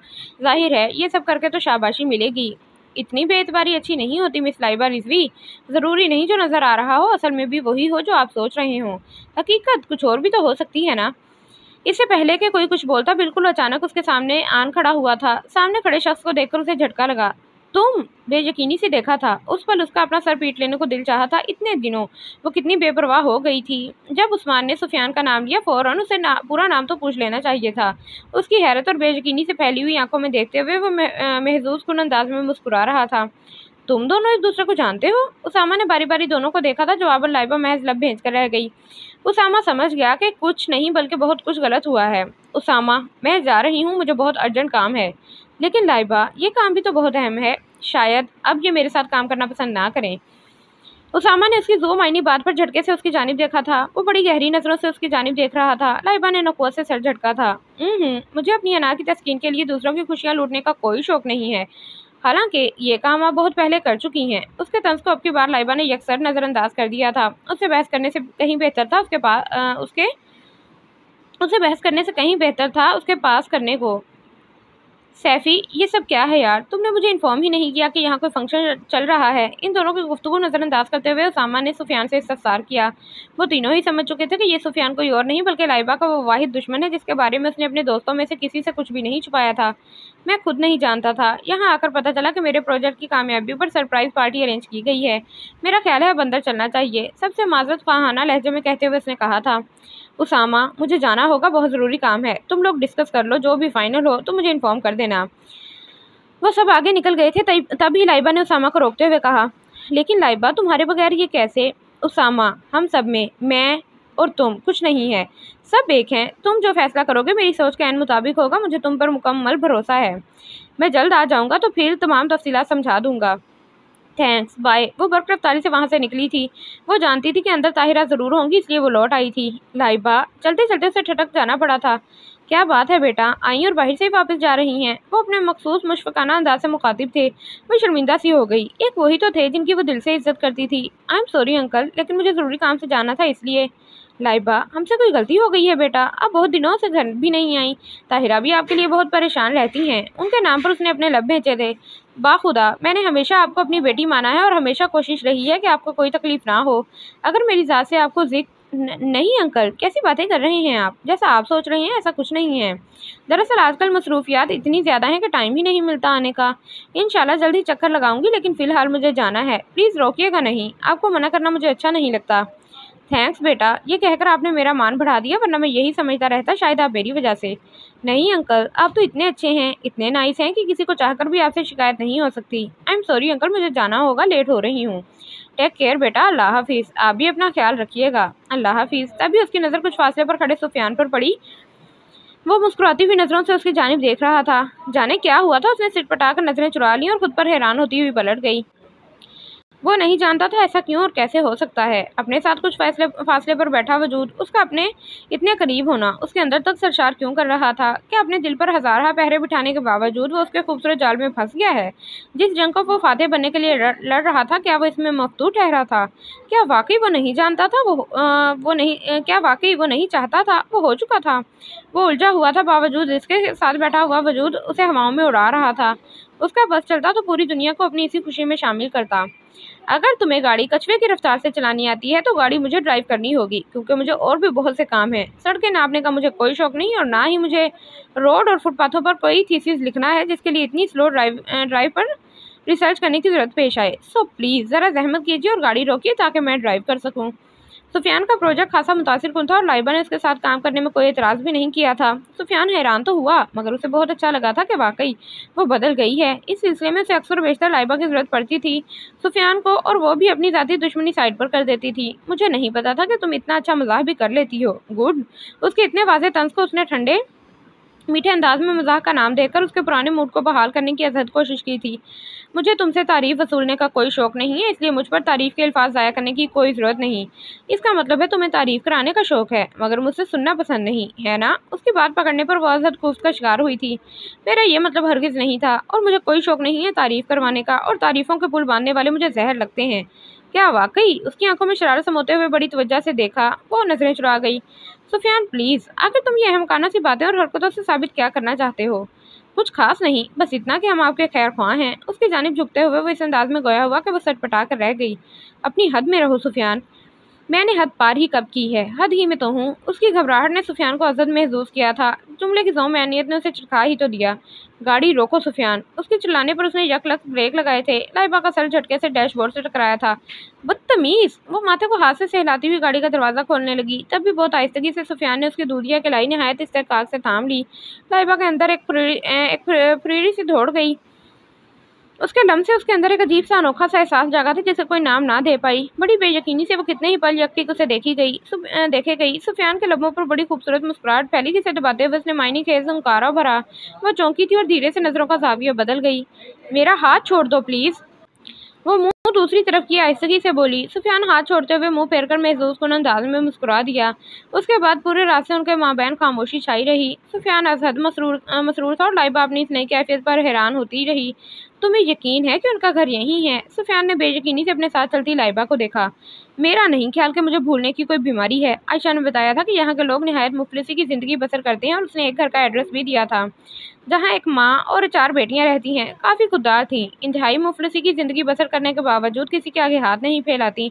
बकौल आयशा के ये ख़वातीन कशीदाकारी बहुत अच्छी करती हैं। एक बड़ा ऑर्डर कहीं से भी मिल जाए वो ले लेती हैं, और फिर सारे मोहल्ले की ख़वातीन इस ऑर्डर को पूरा करके 2 वक्त की रोटी कमा लेती हैं।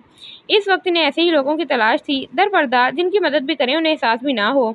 इसीलिए वो और सुफियान यहाँ आए थे। उन्हें गाड़ी काफ़ी दूर पार करना पड़ी। जिस गली से वो गुजर रहे थे वो खासी तंग थी। वह मुश्किल एक आदमी वहाँ से गुजर सकता था। मतलूबा घर ढूंढने में उन्हें ज़्यादा दिक्कत नहीं हुई थी। घर क्या, एक छोटा सा मकान था, खासी खस्ता हालत में। उन्हें एक बड़ा ऑर्डर देकर और कुछ रकम थमाकर वो ज़्यादा देर वहाँ रुके नहीं थे। उन्हें 1-2 जगह और भी जाना था। गली के एंड में एक लड़की जिसकी उम्र तकरीबन 18 साल होगी भुट्टे सेंक कर बेच रही थी। लड़की काफ़ी खूबसूरत थी। लाइबा ने देखा वहाँ काफ़ी लड़के ख्वाम का नज़ारा करने के लिए खड़े थे। जाने क्यों उसे अजीब सा एहसास हुआ था। कुछ सोचते हुए वो उनके पास चली आई। सुफियान हैरत से देखने लगा। सुनो, ये भुट्टा कितने का है? जी, ये 3 का, ये 5 का, ये 10 का। आपको कौन सा लेना है? काम करते हुए वो उसके सवाल का जवाब भी निहायत खुंदा-पेशानी से दे रही थी। ये दे दो। सुफियान इतना तो जानता था कि उसे भुट्टा पसंद नहीं, फिर भी उसने लिया ज़रूर। कोई वजह तो होगी। सुनो, क्या तुम पढ़ी लिखी हो? जी, 8वीं जमात में थी जब बब्बू फोत हो गए। मेरी माँ ज़्यादा काम नहीं कर सकती। मेरे 2 भाई और एक बहन छोटे हैं, इसीलिए मैंने स्कूल छोड़ दिया। और तो मुझे काम कुछ आता नहीं था। मेरे अब्बू यही काम करते थे, इसीलिए घर चलाने के लिए मुझे भी यही काम करना पड़ा। तुम्हें परेशानी नहीं होती इस तरह रोड पर काम करते हुए? परेशानी तो होती है जी, लड़की हूँ ना। यहाँ तो लोग मामूली सी सूरत वाली को नहीं बख्शते। मुझे तो अल्लाह ने सूरत भी अच्छी दे दी है। तरह तरह की बातें, बेहुदा फिक्रें, गंदी नज़रें बर्दाश्त करनी पड़ती हैं। पर क्या करूँ जी, मुझे इसके अलावा कुछ और आता नहीं। ये भी ना करूँ तो खाएं कहाँ से? अगर मैं तुम्हें एक आसान और इज्जत वाला काम दूँ, तनख्वाह भी अच्छी दूँ और तुम्हारी पढ़ाई भी फिर से शुरू करवा दूँ तो करोगी? उस लड़की के साथ साथ वो भी चौंक उठा, और साथ ही उसकी हिकमत अमली पर उसे सिराहे बिना ना रह सका। वो मुस्कुराते हुए गाड़ी की जानिब बढ़ गया। उसामा, मैंने तुम्हें। वो बर्क रफ्तारी से उसामा के कमरे में आई, लेकिन उसामा के बजाय सुफियान को देखकर वो ठटक गई थी कि ये इतनी हैरानकुन बात नहीं थी। लेकिन इन दिनों सुफियान को देखकर वो खामोश हो जाती थी, चौंक जाती थी, ठटकने लगी थी। जाने क्यों सुफियान की मौजूदगी अब उसे बुरी नहीं लगती थी, बल्कि एक अनजानी सी खुशी का एहसास दिलाती थी। उसे अच्छा लगने लगा था, लेकिन कभी कभी वो उसे अचानक अवदाद पर झिंझला सी जाती। चाहने के बावजूद भी वो इस नई तब्दीली को खत्म नहीं कर पा रही थी। रुको लाइबा, मुझे तुमसे कुछ बात करनी है। वो मुड़ने लगी, तभी सुफियान ने रोक लिया। बोलो। चाहने के बावजूद वो अपने लहजे में उसके लिए पहले वाली सख्ती ला पाई थी। अंदर आ जाओ लाइबा। कुछ सोचते हुए वो अंदर चली आई। जो भी कहना है जल्दी कहो, मुझे और भी बहुत से काम है तुम्हारी फजूल गोई के अलावा। तुम हर वक्त यही क्यों जताती रहती हो कि तुम्हें ही बहुत काम है, बाकी सब फारिग बैठे हैं क्या? अगर मेरी बातें तुम्हें फजूल गोई लगती हैं तो मेरे एक ही बार कहने पर रुक क्यों गई? वो मायनी खेज नजरों से बहुत कुछ जता गया था। वो झटके से उठकर जाने लगी। सुफियान ने उसका हाथ थाम लिया। लाइबा के पूरे बदन में फुरेरी सी दौड़ गई। रुको, मैं मजाक कर रहा था, तुम तो बुरा मान गई। वो खामोशी से बैठ गई। हाथ अभी भी उसके हाथ में था। ख्याल आते ही उसने झटके से अपना हाथ खींच लिया। अब कुछ बोलोगे या गूंगे का गुड़ खा लिया है? उसकी मायनी खेज खामोशी से तंग आकर उसने सहजाइया कहा। सोच रहा हूँ बात शुरू कैसे करूँ। जो बात करने आया हूँ वो सुनकर कहीं तुम ख्वामख्वाह बिल्ली की तरह मुझ पर झपट ना पड़ो। संजीदगी से कहते हुए वो पटरी से उतरा। लाइबा ने गुस्से से उसकी जानिब देखा जरूर, मगर बोली कुछ नहीं। सुफियान को अजहद हैरत हुई। लाइबा, सबसे पहले तो मैं अपने गुज़श्ता रवैये पर तुमसे माफ़ी मांगता हूँ, मगर खुदा गवाह है मैंने कभी तुम्हें परेशान नहीं करना चाहा था, बल्कि तुम्हें याद होगा मैंने हमेशा तुम्हारी तरफ दोस्ती का हाथ बढ़ाया, लेकिन तुमने हमेशा मेरा हाथ झटका। तुम खुद ही मुझसे नाराज़ रहती थी। मुझे तुमसे कोई प्रॉब्लम नहीं हुई। मैं खुद को बहुत अकेला समझता था। तुम्हारे आने से तो मुझे अजहद खुशी हुई थी, लेकिन तुम्हारे खुश्क रवैये के बाइस मुझे भी अपना अंदाज़ और लहजा बदलना पड़ा। मैंने सोचा था शायद इस वक्त मैं अपनी सफाई में बोलने नहीं आया, बल्कि कुछ देर के लिए वो खामोश हुआ, फिर गोया हुआ। लाइबा, मैं चाहता हूँ तुम मॉम को माफ़ कर दो। आई नो, मेरा कोई हक नहीं है तुम्हारे और मॉम के बीच बोलने का। उसने कुछ कहने को मुंह खोला ही था कि सुफियान फौरन ही बोल पड़ा। लेकिन वो बहुत परेशान हैं, बहुत दुखी हैं। तुमने तो देखा ही नहीं, मगर मैंने देखा है उन्हें रोते हुए, अपने गुज़श्ता रवैये पर पछताते हुए। उन्होंने जो कुछ भी किया वो खुद को इसके लिए एक पल के लिए भी माफ़ नहीं कर पा रही। वो बीमार रहने लगी हैं। उन्हें तुम्हारी ज़रूरत है, मगर कहती नहीं, अंदर ही अंदर घुट रही हैं। तो इसमें मैं क्या कर सकती हूँ? उन्होंने जो बोया वो काट रही हैं। वो बोली थी, मगर उसके लहजे में अपनी माँ के लिए पहले वाली सख्ती नहीं थी। चाहे जो भी हो, वो थी तो उसकी माँ ही। उनकी खराबी तबीयत का सुनकर उसे तकलीफ हुई थी। मैं जानता हूँ, मगर ये ज़रूरी तो नहीं जो उन्होंने किया वही तुम भी दोहराओ। तुम पर भी उनके कुछ फ़राइज़ आयद होते हैं। अगर उन्होंने अपने फ़राइज़ नहीं निभाए तो क्या तुम भी अपने फ़राइज़ से कोताही करोगी? तुम भी तो गुनाह की मुर्तकिब होना पसंद करोगी। जो मैंने कहा इस पर सोचना ज़रूर। मैं तुम्हारा इंतज़ार करूँगा। अल्लाह हाफिज़।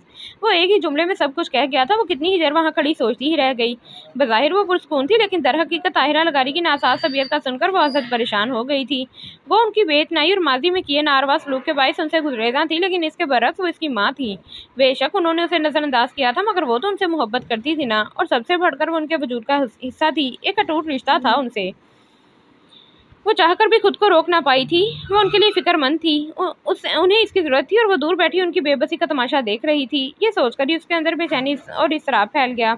जिस तकलीफ में वो रही थी वो नहीं चाहती थी कि उसकी मामा भी उस तकलीफ से दो चार हों। जिस तरह वो अपनी माँ की ममता से महरूम रही थी, वो नहीं चाहती थी कि उसकी मामा अपनी बेटी की खिदमत से महरूम रहें। जिस तरह वो दूसरों की माँ को अपने बच्चों से प्यार करते हुए हसरत से देखती थी, वो नहीं चाहती थी कि इसकी मामा भी किसी की औलाद को हसरत से देखें। उन्होंने तो अपना वक्त गंवा दिया था, मगर वो नहीं चाहती थी कि जिस पछतावे का शिकार उसकी माँ हुई है वो भी मुस्तकबिल में इस पछतावे का शिकार हो।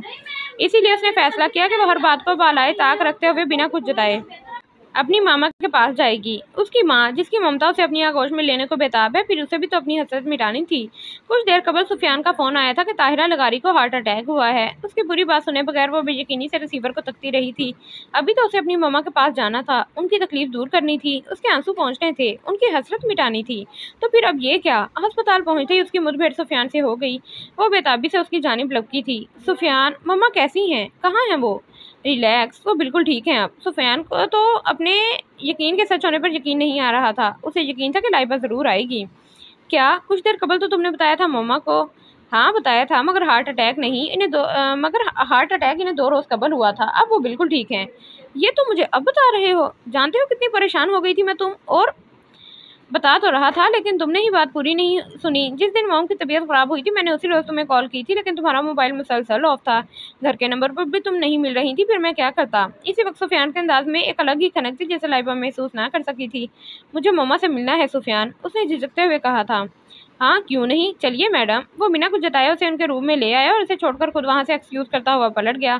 पहली बार माँ बेटी हकीकत में मिल रही थी, वो दीवार नहीं बनना चाहता था। उसने धीरे से दरवाजा खोला और अंदर चली आई। इसी पल बेड पर दराज ताहिरा लगारी ने भी दरवाजे की सिम देखा और लाइबा को वहां पाकर वो बेयकीनी और खुशी से कुछ बोल ही ना पाई, बस यकटिक देखते हुए उसके होने का यकीन कर रही थी। बहुत देर बाद इन्हें इस खूबसूरत हकीकत का अदराक हुआ। लाइबा नजरें झुकाए होंठ दांतों से कुचलती हुई वहीं खड़ी रही। उसे समझ नहीं आ रहा था कि वो मुखातिब कैसे करे। ताहिरा लगारी फौरन उसकी झिझक भांप गई। लाइबा उनकी पुकार पर उसने फौरन उनकी जानिब देखा था। उनकी फैली हुई बाहों को देखकर आंसुओं की झड़ियां थीं जो उसकी आंखों से रवां हुई थीं। ताहिरा की हालत भी उससे अलग नहीं थी। मेरी बेटी मेरे पास नहीं आएगी क्या? वो तड़प उठी थी और तकरीबन भागते हुए उनकी बाहों में समा गई। उसने इन्हें इतनी मजबूती से जकड़ा था जैसे फिर से खो जाने का अंदेशा हो। दोनों माँ बेटी ऐसे मिली थी जैसे जिंदगी में पहली बार मिल रही हों, जैसे उनके माबीन कोई रंजिश कोई नाराजगी ना हो। दोनों ने ही किसी पर कुछ नहीं जताया था, कोई माफी तलाफी ना हुई थी, कोई गिला शिकवा ना किया था। अपने गुजरे हुए माहो साल को इन आंसुओं के सपुर्द कर दिया था जो इनकी आंखों से शायद आखिरी बार बह रहे थे। दरवाजे के बीच खड़ा सुफियान उनके मिलन पर खुदा का शुक्र अदा करता हुआ पलट गया था। सैफी बेटा, ये लाइबा किधर रह गई है? 5 बजे का आने का कह के गई थी, अब तो 6 बजने वाले हैं उसके। मोबाइल पर कॉल तो करो, इतना लेट क्यों हो रही है? ओफो बाबा, हद करते हैं आप। बच्ची नहीं है मोहतरमा, आ जाएंगी। देख नहीं है मॉम, मैं पास बैठा हुआ हूँ, मेरी कोई परवाह नहीं है इन्हें। उसने शरारत से ताहिरा लगारी को शिकायत लगाई। वो दोनों उसके अंदाज पर धीरे से मुस्कुरा दिए थे। इन दिनों लगारी पैलेस में खुशियों भरा माहौल बना रहता था। उसमें लाइबा के साथ साथ सुफियान का भी बड़ा हाथ था। वो सुफियान ही था जिसने लाइबा को यह सोचने पर मजबूर कर दिया था कि जो वो कर रही है इसमें नीरा खसारा है। जिस कोताही की सजा उसकी माँ भुगत रही है उसको फिर से दोहराना जिंदगी की सबसे बड़ी भूल होगी, और ये वो समझ गई थी। उसके लिए तो उसने कदम बढ़ाने में देर नहीं की थी। आपको फिक्र करने की जरूरत नहीं है बाबा, आखिर मोहतरमा खुद मुख्तार हैं और फिर अपनी हिफाजत खुद कर सकती हैं। चूड़ियाँ थोड़ा ही पहनी हैं उन्होंने। बाबा के दोबारा कहने से उसने कहा था, तभी उसकी नज़र लाइबा पर पड़ी तो जानबूझकर इतनी ऊंची आवाज़ में बोला कि वो बआसानी सुन सके। अस्सलाम वालेकुम मामा बाबा। वो इसे और इसकी पुरशौक आवाज़ को नज़रअंदाज करते हुए सिकंदर लगारी के सामने आन खड़ी हुई थी। अरे आ गई बेटा, इतनी देर लगा दी आने में। I am sorry Baba, actually एक इम्पोर्टेंट काम आन पड़ा था इसलिए लेट हो गई। लाइबा बेटा फ्रेश हो जाओ, फिर इकट्ठे चाय पीते हैं। जी मामा, मैं अभी आती हूँ। उन्हें जवाब देकर वो अंदर की जानिब बढ़ गई थी। सुफियान को यकसर नज़रअंदाज कर दिया था। उसे असर तकलीफ हुई थी, वो बर्दाश्त नहीं कर पा रहा था। वो कितनी ही देर उसकी पुष्ट घूरता रहा था। वो तो समझ रहा था कि सब कुछ ठीक हो गया, मगर यहाँ तो कुछ भी ठीक नहीं हुआ था। उसके लिए तो सब कुछ वैसा ही था। मायनी खेस हुंकारे ने उसे यकलक चौंकाया था। सिकंदर लगारी आंखों में शरारत लिए उसकी जानिब मुतवज्जा थे। वो सर पर हाथ फेर कर रह गया। क्या बात है साहबजादे, कोई मसला है क्या? वो खासे दूर अंदेश थे। बेटे की बदली कैफियत को फौरन नोट कर गए, मगर फिलहाल वो इसके मुंह से सुनना चाहते थे। जी नहीं बाबा, कोई मसला नहीं है। मैं तुम्हारा बाप हूँ बेटा जी, उन्होंने मायनी खेजी से कहा। मैं जानता हूँ बाबा, वो शरीर हुआ था। जानते हो तो फिर फौरन बता दो, वरना हम भी अच्छा खासे असर और रसूख वाले हैं। अब बता भी दो सैफी, क्योंकि तुम्हारे बाबा तुम्हारा पीछा नहीं छोड़ने वाले। अब के ताहिरा लगारी भी बोल उठी। ऐसी कोई बात नहीं है, आप तो अब बता भी दो यार, शर्मा क्यों रहे हो? सुफियान ने अचंभे से देखा। है मैं शर्मा कब रहा हूँ बाबा? तुम बता क्यों नहीं रहे सुफियान? अब के ताहिरा लगारी ने बेसब्री का मुजाहिरा किया था। मैं सोच रहा था अब मुझे शादी कर लेनी चाहिए। जो वो सोच रहा था इसके बरक्स बोल उठा और फिर बोलकर पछताया भी। बहुत अच्छी बात है, लेकिन ये इतना अचानक ख्याल क्यों कर आया? आप भी कमाल करते हैं, शुक्र करें से ख्याल तो आया। अब क्या बाल की खाल उतारेंगे? ठीक है भाई, नहीं उतारते बाल की खाल, लेकिन साहबजादे से पूछिए तो सही, शादी का ख्याल तो आया है। लड़की भी है कोई नज़र में? बताइए साहबजादे। ताहिरा लगारी शरीर हुई। सुफियान कुछ पल सोचता रहा, फिर किसी नतीजे पर पहुंचकर गोया हुआ। मॉम, मैं सोच रहा था कि आपकी बेटी बहुत अरसे बाद मिली है, अगर इसकी शादी हो गई तो आप फिर से अकेली हो जाएंगी। तो मैं सोच रहा था कि वो यकलक चुप हुआ था कि सिकंदर लगारी ने मायनी खेजी से कहा, जबकि ताहिरा लगारी ने नासमझी से देखा कि क्यों ना इसे इसी घर में रख लें। मेरा मतलब है कि वो सटपटाकर चुप हो गया। आगे भी तो बोलो यार, ये क्या कि पर ही ठहर गए? सिकंदर लगारी ने बेसब्री से कहा था। वो जान तो गए थे उसका मुद्दा, लेकिन उसके मुंह से सुनना मकसूद था। मैं कह रहा था क्यों ना लाइबा को यही सास भी मिल जाए और माँ भी, उसने सर झुकाते हुए इंतहाई तेजी से कह दिया। सिकंदर लगारी उसके अंदाज पर मुस्कुरा दिए थे। सुफियान ने झिझकते हुए ताहिरा की जानिब देखा था। उनकी आंखों में हैरत और बेयकीनी सी थी। उन्होंने कभी ऐसा नहीं सोचा था, मगर इस वक्त जो सुफियान ने कहा था उसने एक अनोखी खुशी अता की थी। मुझे यकीन नहीं आ रहा कि मैं इतनी खुशनसीब हूँ, मुझे तुम जैसा बेटा मिला। तुमने मुझे इतनी खुशी दी है सैफी के। थैंक यू बेटा, थैंक यू वेरी मच। वो तशक्कुर से उसे देख रही थी। वो इतना कठिन मरहला बआसानी तय हो जाने पर उसने तमानिए से गहरा सांस खारिज किया था। आज बहुत दिनों बाद वो सब अपने फेवरेट रेस्टोरेंट में इकट्ठे हुए थे। गुजरे कुछ अरसे में वो इतने बिजी हो गए थे कि इकट्ठे बैठने का मौका बहुत कम मिलता था। जिस काम को इन 5 लोगों ने मिलकर शुरू किया था, आज खासे बड़े पैमाने पर फैल चुका था। कितने ही कदम आज उनके हम कदम थे, उनका एक कदम बहुत से लोगों की खुशियों का सबब बना था। लाइबा ने जब ये सब करने की ठानी थी, तब उसे अंदाजा नहीं था कि वो ये सब मैनेज कर पाएगी, मगर खुदा ने उसे हिम्मत दी थी, उसे बामकसद रास्ता दिखाया था और इस पर उसे साबित कदम रहने की तौफीक अता फरमाई थी। हारून, ऐसे ही एक दिन हम आदि की बर्थडे पार्टी में इकट्ठे हुए थे और मैंने ये आइडिया दिया था कुछ करने का, और तुमने कहा था कि हम 4 लोग क्या कर लेंगे। तब की सूरत हाल और अब की सूरत हाल तुम्हारे सामने है। अब क्या कहते हो? तुम्हारा ख्याल सच साबित हुआ है या मेरा यकीन? तुम्हारा यकीन ही सच साबित हुआ है। ये तुम्हारा यकीन ही तो था जिसने हमें कुछ करने की हिम्मत दी, और तुम्हारे यकीन के सच साबित होने और अपने ख्याल के रद्द होने पर मुझे आज़ाद खुशी है। तो तुम मानते हो कि मैं फातह ठहरी? अब वो शरारत से उसकी जानिब देख रही थी। बिल्कुल, हमारी मजाल जो आपको मफतूह ठहराएं। आप जीती, हम हारे, हमने तस्लीम कर लिया है। अब आप और क्या चाहती हैं? उसके साथ साथ बाकी सब भी महसूस हो रहे थे। कुछ नहीं, बस इतना कि अपनी हार की खुशी में आजकल है तुम्हारी तरफ से। क्यों दोस्तों? सबने उसकी हाँ में हाँ मिलाई थी। सरे तस्लीम खम है जो मिजाजे यार में आए, बस यहाँ और कुछ और, इतना काफ़ी है। और आदि, तुम्हारी नैया कब पार लग रही है? उसे जवाब देते हुए उसने आदि को मुखातिब किया। हमारी तो नैया पार लगती है। आप किस नैया की बात कर रही हैं मोहतरमा? आदिल की जानिब से हस्बे तो का जवाब मौसूल हुआ था। इसी नैया की जिसमें तुम दोनों सवार होने वाले थे। उसने अलीशा की जानिब इशारा किया। आहा, क्या कहती हो दोस्त? उसने एक सर दाह भरी। जिंदगी की हर नैया पार कर ली, लेकिन हमारे दुश्मन हमारी नैया पार लगने ही नहीं दे रहे। आदिल ने दुखी लहजे में कहते हुए अलीशा की जानिब इशारा किया। लाइबा को हैरत हुई। क्यों अलीशा? मैं अभी बहुत कुछ करना चाहती हूँ लाइबा। जिंदगी का मकसद सिर्फ शादी तो नहीं। अभी मैं इस झंझट में नहीं पड़ना चाहती। आखिर मेरी जात पर मेरा हक तो है ना। मगर ये आदिल, एक मिनट अलीशा, ये जो लफ्ज़ तुमने कहा है ना मेरी जात, इस लफ्ज़ को कभी खुद पर मुसल्लत ना करना। बाज़ मामलात में कभी अपनी जात को तरजीह मत देना, क्योंकि कभी कभी ये मेरी जात हमसे सब कुछ छीन लेती है और हमें एहसास ही नहीं होता। जब एहसास होता है तब हमारे पास सिर्फ पछतावे होते हैं, और पछतावे कभी मुदावा नहीं करते, सिर्फ डसते हैं। इसलिए मेरा मशवरा यही है कि जो कुछ भी करना सोच समझ कर करना, क्योंकि अभी वक्त तुम्हारे हाथ में है। अचानक लाइबा को अपने चेहरे पर किसी की नज़रों का इर्तिकाज़ महसूस हुआ। उसने नज़रें उठाकर सामने देखा और अपनी नज़रों के ऐन सामने सुफियान को बैठा देखकर चौंक उठी। वो बड़ी बेबाक नज़रों से उसे देख रहा था। जब बहुत देर तक उसने अपनी नज़रों का जाविया ना बदला तो उसने सटपटाकर नज़रें चुराई थीं। Hello everybody. वो सर झुकाई सबकी नोक-झोंक सुन रही थी। एक मानूस पुरजोश आवाज़ उसके कानों से टकराई। उसने बेसाख्ता सर उठाकर देखा। वो अपनी तमाम तर वजाहत समेत उसके सामने खड़ा उसकी सटपटाहट को एंजॉय कर रहा था। तुम्हें कैसे पता चला कि हम यहाँ आए हैं? अलीशा ने अपनी दानत में अक्लमंदाना सवाल किया था। यार, ढूंढने वाले तो खुदा को भी ढूंढ लेते हैं। फिर ये तो एक इंसान है। जो जवाब उसे दे रहा था तो नजरें लाइबा का तवाफ कर रही थीं।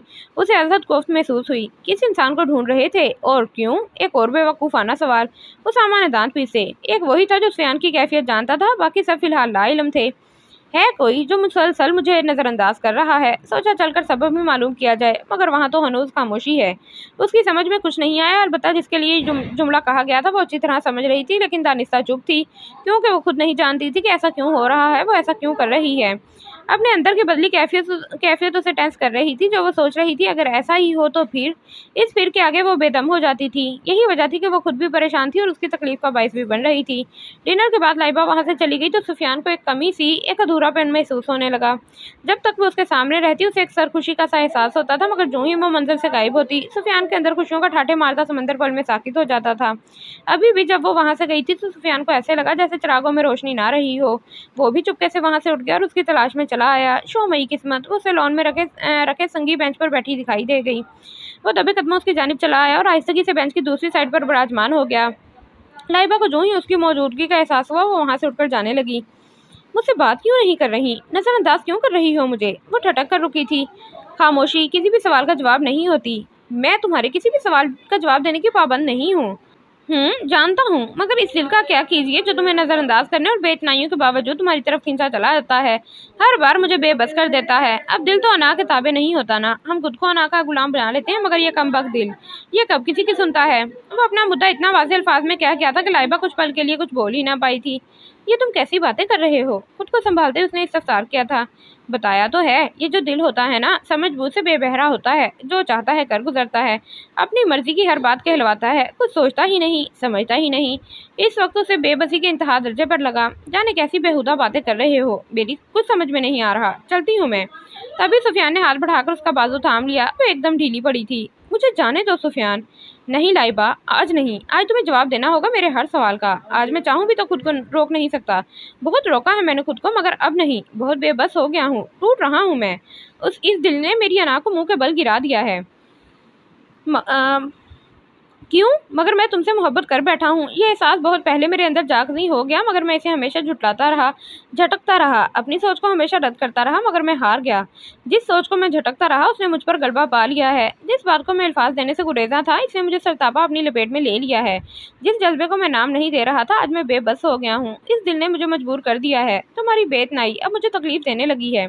तुम्हारा मुझे नज़रअंदाज करना मैं बर्दाश्त नहीं कर पा रहा। मैं जानना चाहता हूँ आखिर ऐसा कौन सा कसूर सरजद हो गया है मुझसे, तो तुम मेरे साथ ऐसा सलूक कर रही हो। मैं जो भी समझ रहा हूँ, कहीं वही तो इसकी वजह नहीं, कहीं तुम भी। तो क्या मतलब है तुम्हारा? क्या समझ रहे हो तुम? वो यकलक सटपटाई थी। यही कि हार तो तुम भी गई हो, मगर तुम्हारी ये अना तुम्हें इस हार को कबूल नहीं करने दे रही। हरगिज़ नहीं, ऐसा कुछ नहीं है। उसकी जुबान पहली बार लड़खड़ाई थी। तुम्हारी जुबान की लड़खड़ाहट तुम्हारी हार का पता दे रही है लाइबा। तो फिर तुम इनकारी क्यों हो? मान क्यों नहीं लेती? अब की बार उसने पूरे वसूख से कहा था। सुफियान प्लीज़, तुम क्या कह रहे हो? मैं कुछ समझ नहीं पा रही। फिलहाल मैं जा रही हूँ। वो जाने को पलटी। सुफियान को एकदम गुस्सा आया था। तभी उसने निहायत सख्ती से उसका बाजू थामकर अपनी तरफ खींचा था। वो शायद इस अवतार के लिए तैयार नहीं थी, इसलिए झटके से सुफियान के इसीलिए इसीलिए झटके सुफियान के चेहरे को ढांक गए। सुफियान के गुस्से पर अचानक ओस पड़ी थी। उसके बालों की महक ने उसे यकलक मदहोश कर दिया था। इसीलिए झटके से उसके बाल सुफियान के चेहरे को ढांप गए थे। सुफियान के गुस्से पर अचानक ओस पड़ी थी। उसके बालों की महक ने उसे यकलक मदहोश कर दिया था। वो कितने ही बलसाकी से सांस रोके बैठा रहा, जैसे ही वो इस लम्हे को कैद कर लेना चाहता हो, जैसे वक्त को यहीं रोके रखने का इरादा हो। लाइबा ने होश में आते ही अलहदा होना चाहा, मगर सुफियान ने उसे अलग नहीं होने दिया। लाइबा ने गुस्से और शर्मिंदगी और हया के मिले जुले तासुरात लिए खुद को झटके से छुड़ाया था। ये क्या बदतमीजी है सुफियान, होश में तो हो तुम। लाइबा के शर्म से लाल चेहरे ने उसे नजरें चुराने पर मजबूर किया था। आई एम सॉरी लाइबा, मुझे एक्चुअली वो सटपटा कर रह गया था। अपनी इस चीप हरकत पर वो जी भरकर शर्मिंदा हुआ था। लाइबा रुक जाओ ना, मत जाओ प्लीज़। उसके इल्तिजाई अंदाज में उसके कदम जकड़ लिए थे। वो ना चाहते हुए भी रुक गई थी। तुम और तुम्हारे हर अंदाज ने मान लिया है कि तुम हार गई हो, तो कह क्यों नहीं देती? इस खामोशी की क्या वजह है? आखिर इतना क्यों सोच रही हो? क्या तुम्हें मुझ में कोई खोट नजर आता है, या मैं तुम्हें अपने काबिल नहीं लगता? आखिर ऐसी क्या खराबी है मुझ में कि इस बार उसने कुछ इस अंदाज से कहा था कि वो इसके सामने अपनी हार का इतराफ़ करने से खुद को रोक नहीं पाई थी। कोई खराबी नहीं है तुम में, कोई खोट नहीं है। हाँ, मैं हार गई हूँ सुफियान। तुम्हारे मुँह और जज्बों ने मुझे अपनी लपेट में ले लिया है। मान तो मैं बहुत पहले चुकी थी, लेकिन मेरी ये नागवारा नहीं कर रही थी कि मैं अपने दुश्मन के सामने बस पाई का इतराफ़ करूं। मगर मैं खुद से लड़ते लड़ते थक गई हूँ। अब और नहीं सहा जाता। सुफियान मुंह खोले हैरत की तस्वीर बना हुआ था। उसे यकीन नहीं आ रहा था कि ये सब कुछ लाइबा ने कहा है। जब इस खूबसूरत हकीकत का इदराक हुआ तो उसने झटके से इसका मुँह अपनी जानिब किया था। तुम सच कह रही हो लाइबा? हाँ। वो सर झुकाकर मुस्कुरा दी। उसने शायद अपने लिए लाइबा के चेहरे पर मुस्कुराहट पहली बार देखी थी। थैंक गॉड यार, लगता है बहुत लंबी मुसाफत तय करके आया हूँ। जानती हो, तुम्हारा सलूक देखकर मैंने सोचा था शायद किसी नई दुश्मनी का आगाज होने वाला है। सुफियान, उसने मसनूई खफगी से घूरा था। आई एम सॉरी, सब हमारी सुलह हो गई है, तो अब मैं तुम्हें याद दिला ही दूँ कि मेरा एक कर्ज तुम पर उधार है। क्या तुम्हारा कर्ज? लेकिन मुझे नहीं लगता कि इससे कबल हमारे दरमियान सुलह जो अंदाज में कभी बात हुई हो और मुझे तुमसे कर्ज लेने की जरूरत महसूस हुई हो। तो फिर ये कौन सा कर्ज है जो मैंने तुमसे लिया है और मुझे याद ही नहीं? उसने नासमझी से देखा था। ठीक कह रही हो, कभी ऐसा साजगार माहौल बना ही नहीं, इसके बावजूद तुम मेरी कर्जदार हो। ओफो, अब बता भी दो, आखिर इतना तजस्सुस क्यों फैला रहे हो? वो झिंझलाई थी। याद है तुम्हें, तुम्हारा एक्सीडेंट हुआ था, कोई तुम्हें अस्पताल लेकर गया था और उसने तुम्हें ब्लड भी दिया था। हाँ तो जानती हो वो कौन था? कौन था? मुझे क्या पता, मैं तो व्हाट? क्या तुम? उसके मुस्कुराकर अपनी जानिब इशारा करने पर वो यकलक चिल्लाई थी। वो धीरे से मुस्कुरा दिया। तुमने मुझे पहले क्यों नहीं बताया? क्योंकि मुझे ऐसे ही वक्त का इंतजार था जब तुमसे अपना कर्ज सूद समेत वसूल करूंगा। उसकी बात की गहराई ने उसे कानों तक सुर कर दिया। संभलते ही गोया हुई। शर्म करो, हमारे मजहब में सूद लेना हराम है, हंसी जब्त करते हुए कहा गया। हो सकता है ये सूद हलाल हो। हाँ, तो ये सूद कब तक लौटाने का इरादा है? बहुत बेबाकी से देखते हुए इस्तफसार हुआ। मुंह धो रखिए मोहतरम, मैं इतनी जल्दी हाथ तो नहीं आने वाली। मुंह तो आप धो रखिए मोहतरमा, क्योंकि आपकी गिरफ्तारी के वारंट हाई कोर्ट से जारी हो चुके हैं। उसके मजे से कहने पर उसे एकदम झटका था। क्या? बेयकीनी से देखा। सुफियान ख्वामख्वाह कॉलर झाड़ने लगा। सुफियान, मैं क्या लाइबा? वो शरारत से उसकी जानिब झुका। नीरे इडियट हो। हूँ तो, मगर सिर्फ तुम्हारा। उसके कान के करीब सरगोशी हुई थी। वो सिमट कर रह गई।